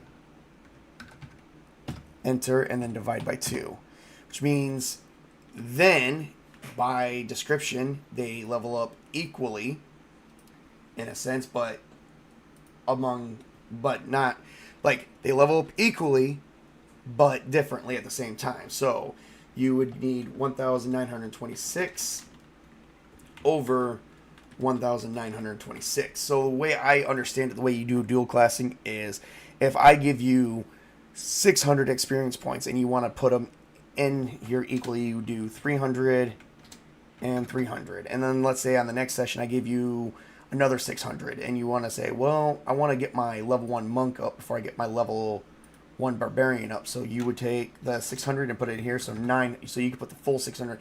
So I guess you could, because it says you can, it's divided among both classes equally to get to the next level for each class. So let's say for instance, okay, you get you got 2,000 here, and yeah, so then what you do now is we're already a level 2 monk. You only put 300 there, and this is what you need for the monk, and that's what you need for the barbarian. All right, so you beat this one, right? So then you go to level 2 monk, or you go back to your monk, and what would a monk need to get to level 3? 4,001. And then to get to a level 2 barbarian, because you're only level 1 barbarian, to get to level 2, you'll need 20. You would need plus 2101. Divide by 2.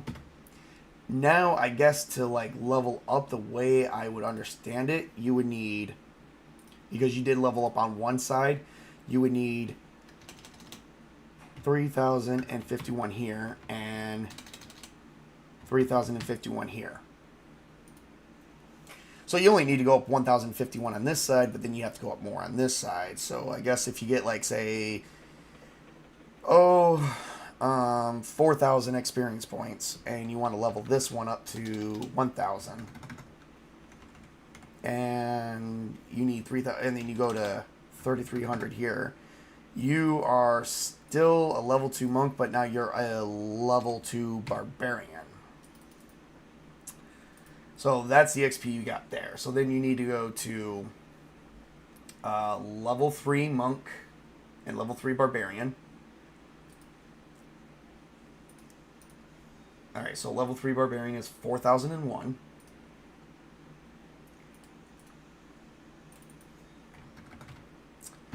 And then you got to go through level 3 barbarian.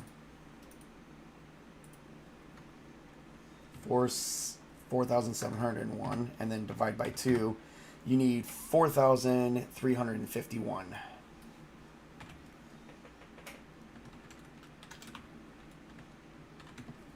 And I guess there you go. That's what that would mean.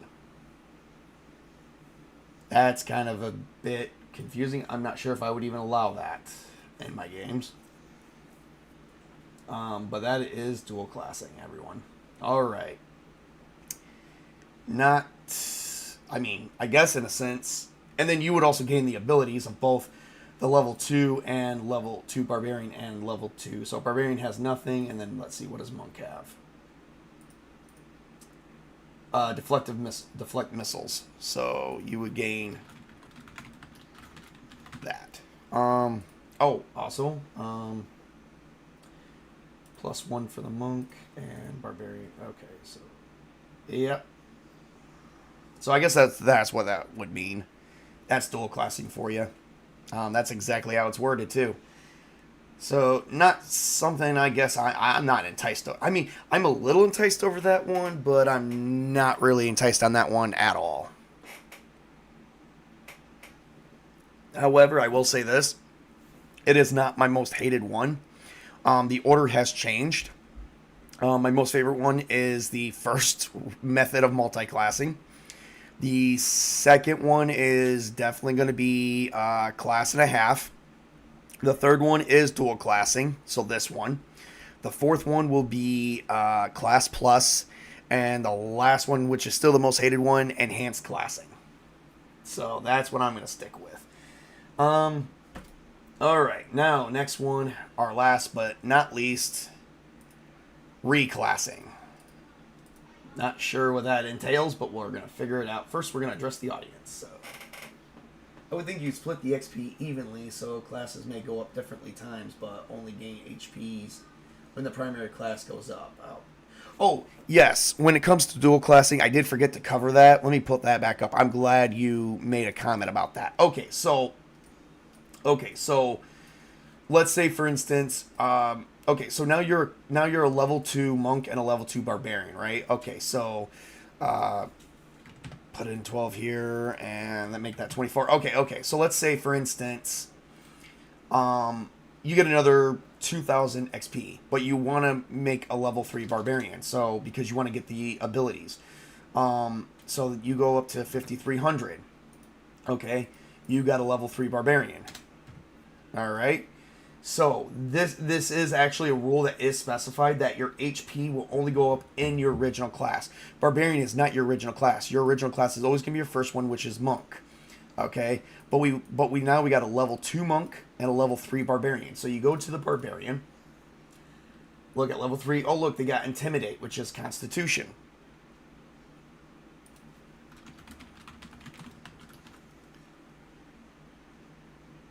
Oh wait, which we already have intimidate. But but the ability changed a little bit. Okay, awesome sauce. Okay, so here is where the dual classing kind of fails a little bit. You're a level 2 monk with and you're a level 3 or 3rd level barbarian, but you don't gain the hit points for the level 3 until you're a level 3 monk. The only time you gain hit points in dual classing is if you do that. So let's say for instance, if you happen to say, well, I want to put everything, I want my barbarian to be secondary because I love monks. But let's say for instance, you only ended up putting 1,000 into the class, so that makes you a level 1 monk and a level 3 barbarian. This would be your HP for this current class. You would only have 12 HP. The only time you gain hit points in dual classing is if your primary class, your main principal class, which is monk, gains a level. You don't gain it for barbarian. So, yep. So the only time you get this is if you're here. And then you won't gain it a third time until you go here. So, yeah. And let's say you did go up there. What would be the divided among that? So you got to go 4th level barbarian and 4th level monk.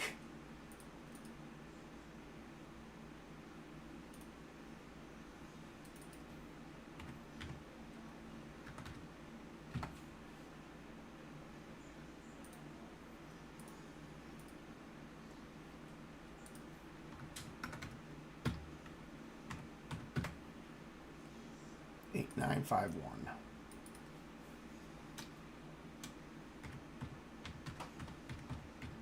So yeah,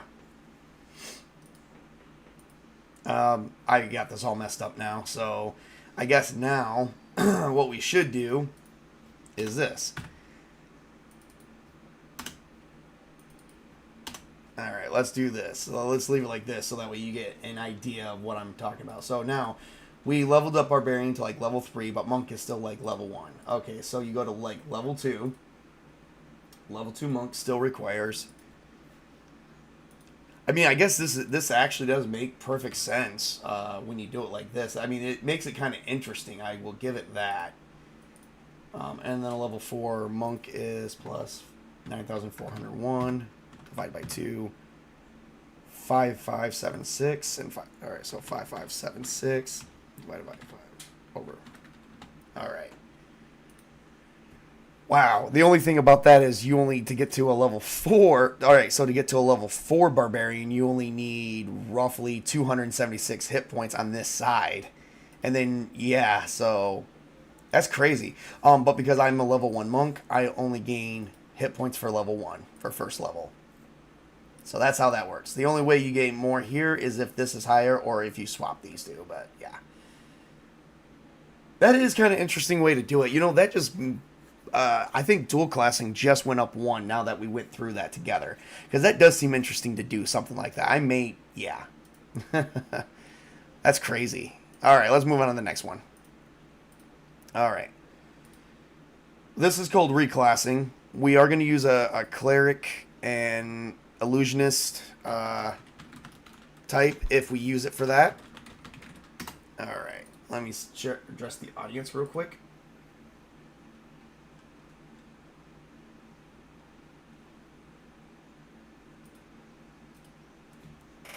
Sorry, damn, the internet just played silly, but I'll have to catch a bit of HP again later. Oh yeah, you can go right through that. I mean, it's not that. Yeah. All right, we've been on this for almost 2 hours. We got our last method to go. Here we go. Okay, so reclassing. If a character is choosing to reclass, that is abandoning his original class for another one that changes or more significant. The character will no longer earn experience points in his original class and will, upon gaining his new first level in his new class, actually lose 1 level and 1 level's worth of HP in the original class. I am not sure what that means, so let's just... the character uses better BTH of the two. Okay, so Cleric Illusionist... We're gonna translate this to the best needs we got. Here we go. All right, this is our reclassing method. All right, so I'm doing human again because yeah.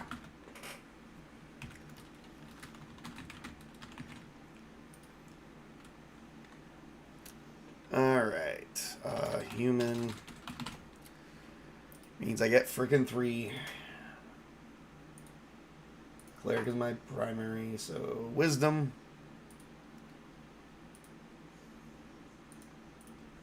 Illusionist is that, so intelligence. And I get one more. We're just going to hit charisma. I'm going to be a horny cleric illusionist.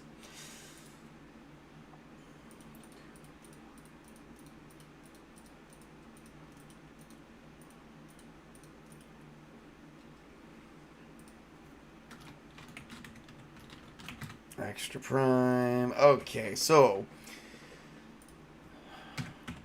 here we are. Here we are. We're with this one. I gotta stretch for a minute. Alright. We're just gonna fill this in to the best of our abilities. Here we go.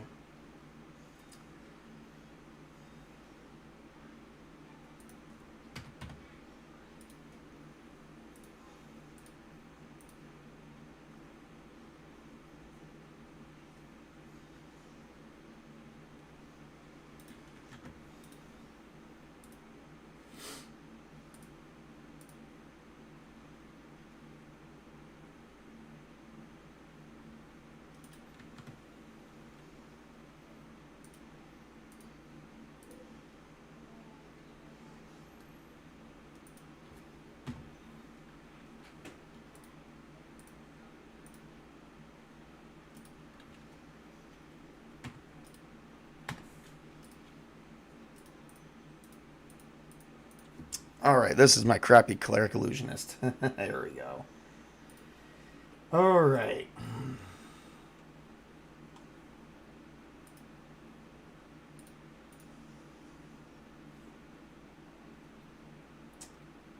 What am I doing? Oh. Gotta get my attribute modifiers out there. Now you can reclass, which means reclassing is you're going to start building up in a secondary class. So if you're a cleric illusionist, primary, secondary, and you stop building here and you start going there. So yeah, that's exactly what it says word for word. So whoop-de-doo. All right, let's get this through here and we'll go through this one step at a time.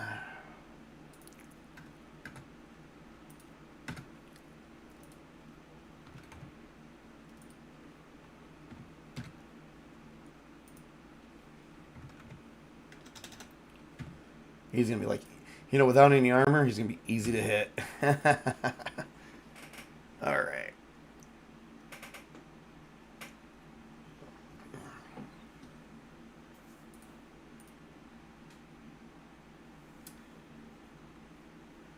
All right, here we go. Okay, so to my knowledge, it's... Okay, so... here we go. So a cleric has a...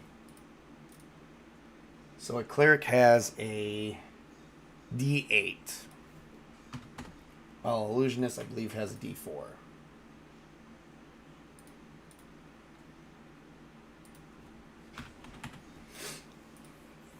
Okay, so...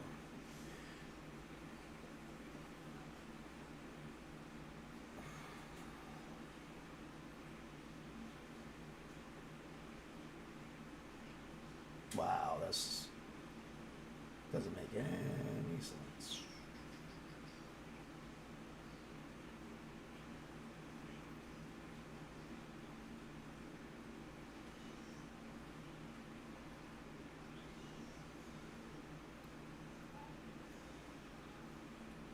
Okay, so let's say, for instance, you still take the better BTH. The character is switching to a class which has a higher hit die than his original class, then he will gain hit points as per table 4 below for each level gained until his level in the new class equals or exceeds the level of his original class. Alright, so I guess the way this looks, we'll say we're a 5th level cleric.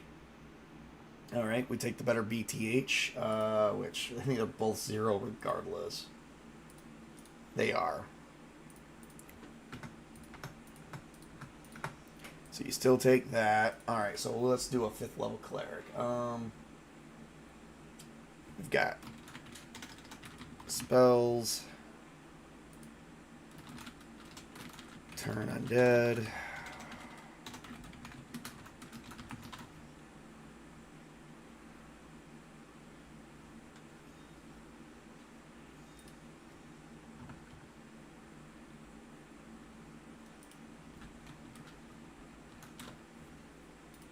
Alright, and then we have weapon selection. Okay, so we're 5th level cleric, which whoop de freaking do. What do we get? Huh? Wonder what we get as 5th level cleric. 4, 3, 2, 1.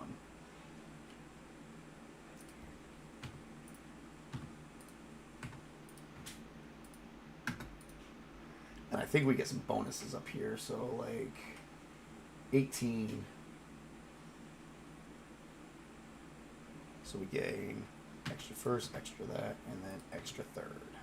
So it's 4, 4, 3, 2. Okay, we getting a lot of spells. Whoop de freaking do. Okay, cool. Alright, and XP. Oh, wow. Okay, so even... Alright, so the way XP works, you're still bound to armor restrictions of either of the worst class ever. Alright,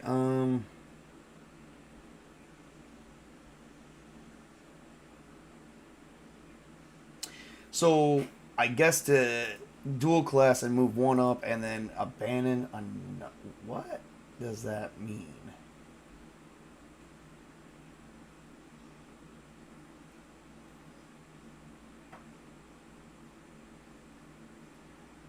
Okay, so it's like dual classing. So if you do this, all right, so if you do this and you abandon this class, your cap would be, okay, so for instance, it'd be something like this. Okay, so 5th level, 18,001 over the illusionist.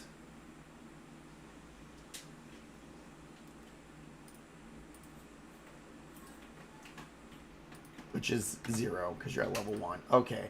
And then I guess even though you're supposed to be abandoning it, you can choose to level up, which that doesn't make any sense for this method to even be important then.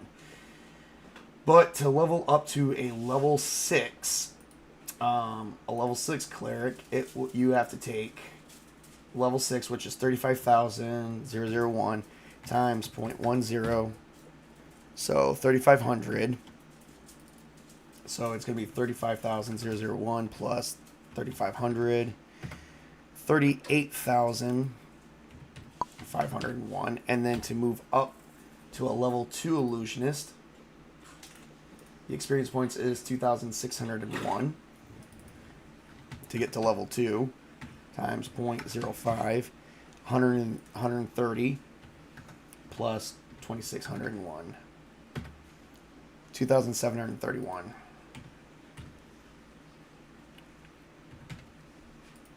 So to get to like level 2, you could apply all the XP to that one, or you could choose to apply it to this one. Every time you increase either one of these levels, this one goes to the next one times 10%. And then even if you increase this one to level 2, you still have to go to the the next level of the class, and then times that by 5%. And then, okay, so then let's say, for instance, you gain, a D8, so let's see, you're up to 5th level, so we'll go 7, 7, 7, 7, and 7. Okay, so 5th level. Alright, so, and the way that it says about XP, so 7, let's see, 1, 2, 3, 4, 5, so that's 35 hit points. Okay. All right, and then as soon as you take a level in this one, you no longer gain hit points, and you don't start gaining hit points again until you hit the 6th level bracket. So you have to be a level 6 illusionist to get that, which would be 3. So this doesn't grow anymore until your level exceeds your original one. And then when you're at level 6, illusionist, you have to. Wow, that's a lot. 42,501 times 0.05. 2125 plus 42,501 to get to. Oh no, it's to get to level 7 is 85,000 times 0.05. 4250. So 4250 plus 85,001. You need 89,251. All right, cool. So let's say sweetness. It's like 48. It's above, we'll say 50,000. All right, so you get 50,000 here. And then I guess if you say you put all your experience points here and you go to 40,000, then you're level 6. But then let's say you go to what's the next one? Let's see, a level 7. If you do a level 7 cleric, because you're supposed to be abandoning the class, if you go to a level 7 cleric, let's say 7th level, which is 70,001 times 0.10, 7,000.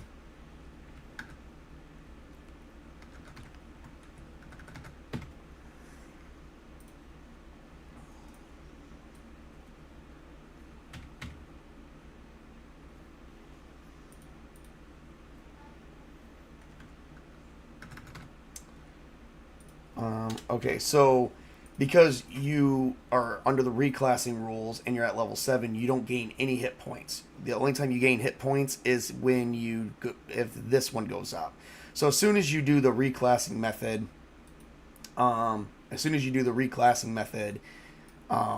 you no longer gain hit points from your primary class. It's all in your secondary. So awesome sauce. That's confusing as ever. That's even a bit worse than enhanced classing. So now I've just reordered everything. So I guess my best methods that I would go for is multiclassing, class and a half, dual classing, class plus, enhanced classing, and reclassing. So I'm going to put these methods in my description, and you guys can watch this video and figure out which one is your best that I translated after reading. And mind you, some of these things were not that long of a page to understand. So that is everything that we have here for today. That was, like I said, the word. There doesn't seem to be anything on screen, by the way. Oh, that's because I forgot to flip it.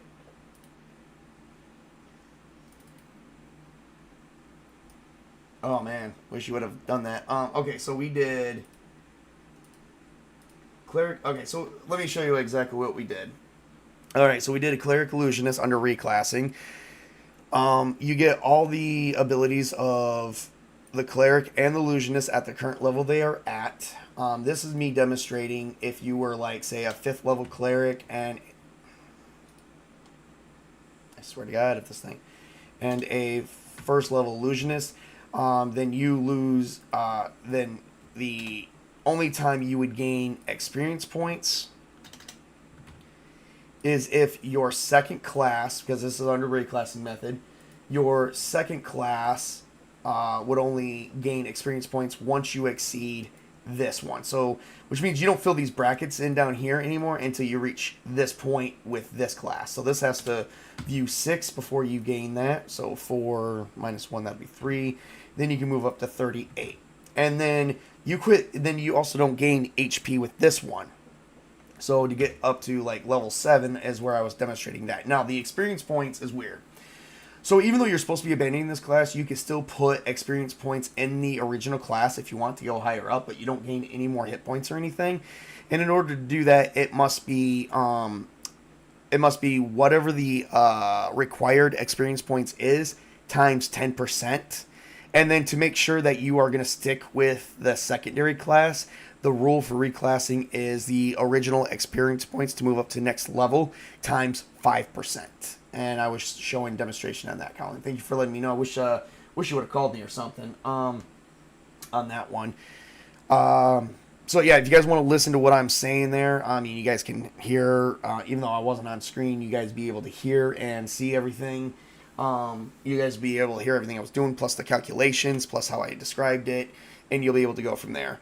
Worst case scenario, I do apologize. I did not get a lot of sleep last night due to a situation.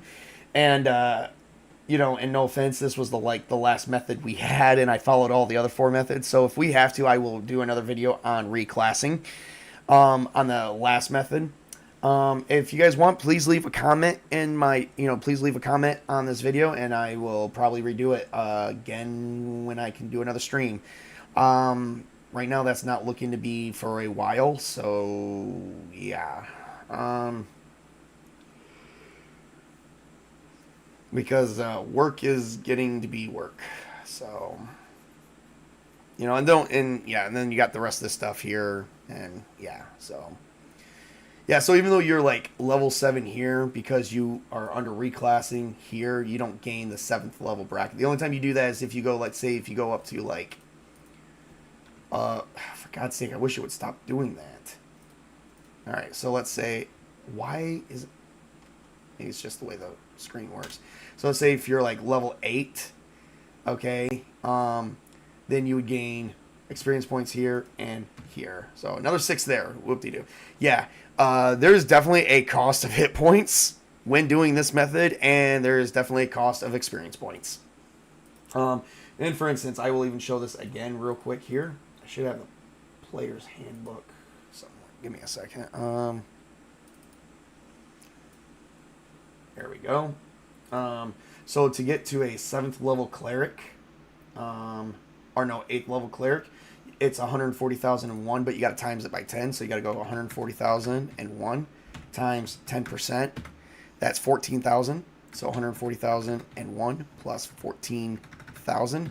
To get to 8th level cleric, your new experience requirement is going to be 154,001. And you don't gain any new hit points. All right. And to get to a 9th level illusionist,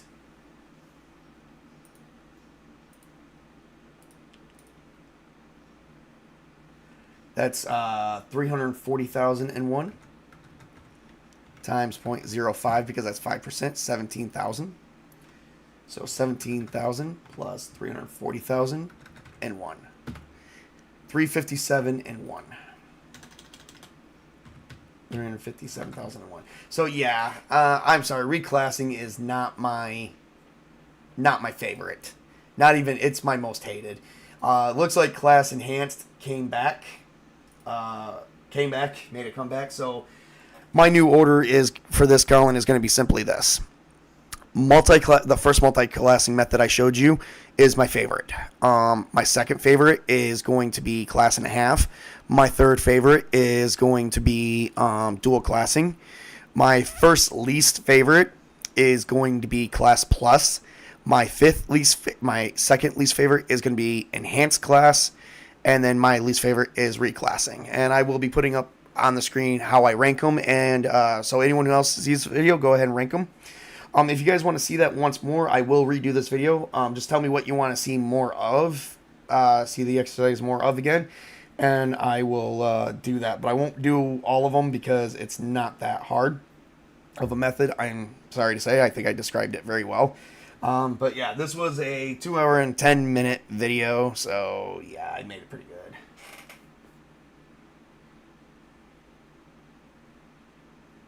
It didn't say actually, like, what do you mean by actually reduce, Colin? I mean, XP and any XPs gained from using your original class are actually reduced.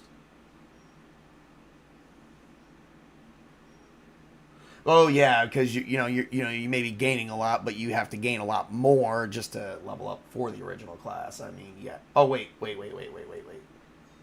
I think I missed a method step here. Hang on a second. I think I know what you're talking about.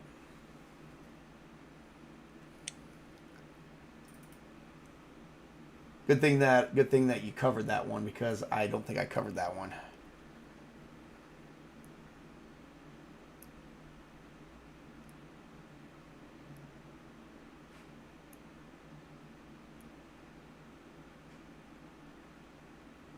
Oh, yeah, there's two mistakes I made. Number one, when you gain hit points for the new class, the con bonus does not apply. Wow. That doesn't make me really want to use reclassing at all.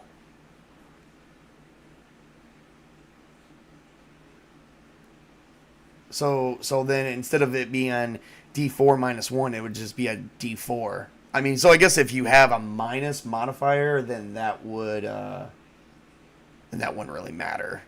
But if you had like a plus 2 in there, then that would matter to you, because then you're not gaining anything. So hey, HP is definitely that. And then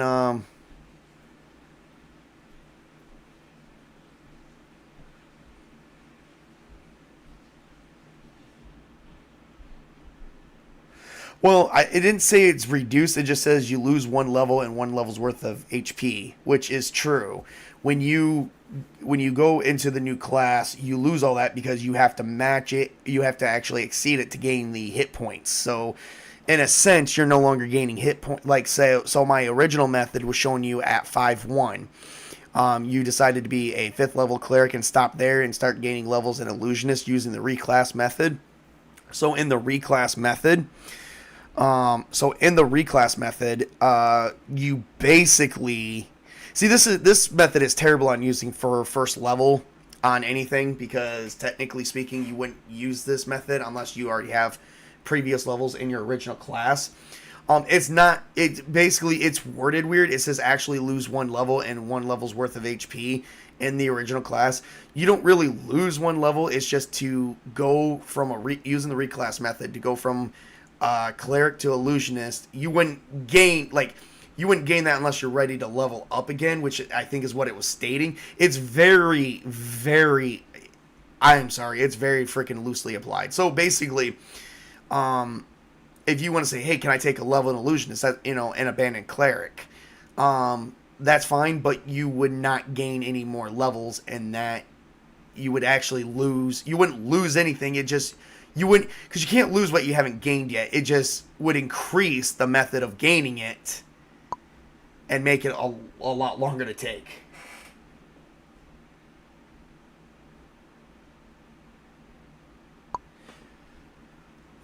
It does not say reduced. I do not see reduced anywhere. You need to give me a class-specific check. Uses the level of appropriate class, but use abilities exclusive for the class.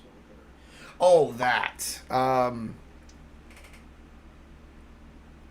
me see here. Class-specific checks to use the level of appropriate class. However, use the abilities exclusive to the old class will incur.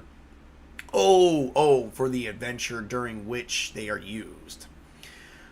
So, yeah, if you do use your old class abilities, like a spell from your old class, you have to take a 10% penalty loss. That is BS. I do not like that.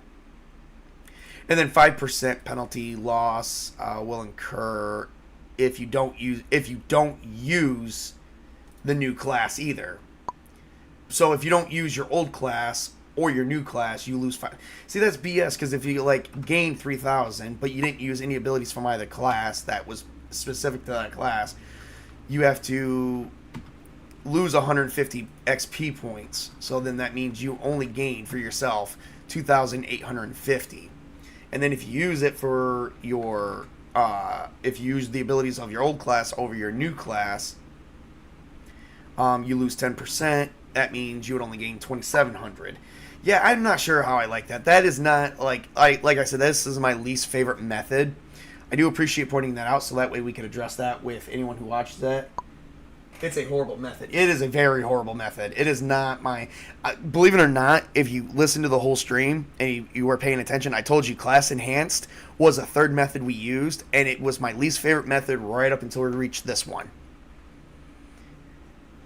And Enhanced Class did not I mean, it didn't lose. It was losing as soon as we got to it, because I like the first two methods, which was also in the original player's guide, the regular multi-class way and the class and the class and a half. And then we did enhanced classing, and then it stayed my least favorite. And then we did the class plus, and then that took over for a new third, moving enhanced classing down. And then we did dual classing, which took over a new third, moving down class plus and enhanced classing, leaving it once again at the bottom. And then once we got to reclassing, it's like, no, this totally is a horrible method. I will not allow anyone to use this in my game. I'm sorry. So anyway, I'm going to put the methods all on my description. You guys can watch the video, decide for yourself what is which. Hang on a second. I gotta learn to do a do not disturb on this, because you probably already heard some beeps because I got people texting me. Yep, as I said, you guys will find out that reclassing was, and it's still beeping. As I stated before, you guys have probably will learn that, yeah, reclassing is my least favorite method. So, and it's still beeping.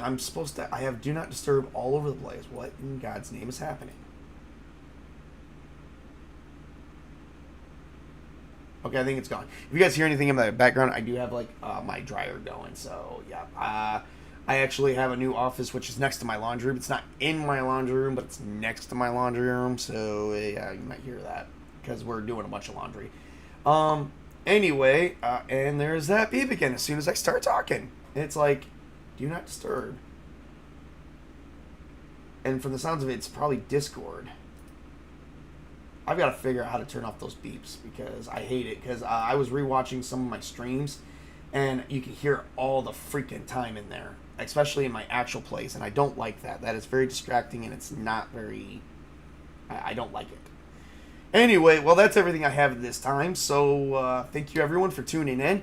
Watch the video if you like it. Tell me which method is your favorite, and go from there. You know, if you guys want, put them on a ranking system. I'm going to tell you all the methods from 1 to 6 and how we went through there, and then I'm going to re-rank them myself, and then I'm going to show you how I rank them from my most favorite to my most hated. And yeah, there we go. So Colin, thank you for joining in, and I want to wish everyone a great and wonderful day. You know, work hard, play hard, and game on, everybody. You guys enjoy the rest of your day and the rest of your week. Why don't you shut up? You shut up.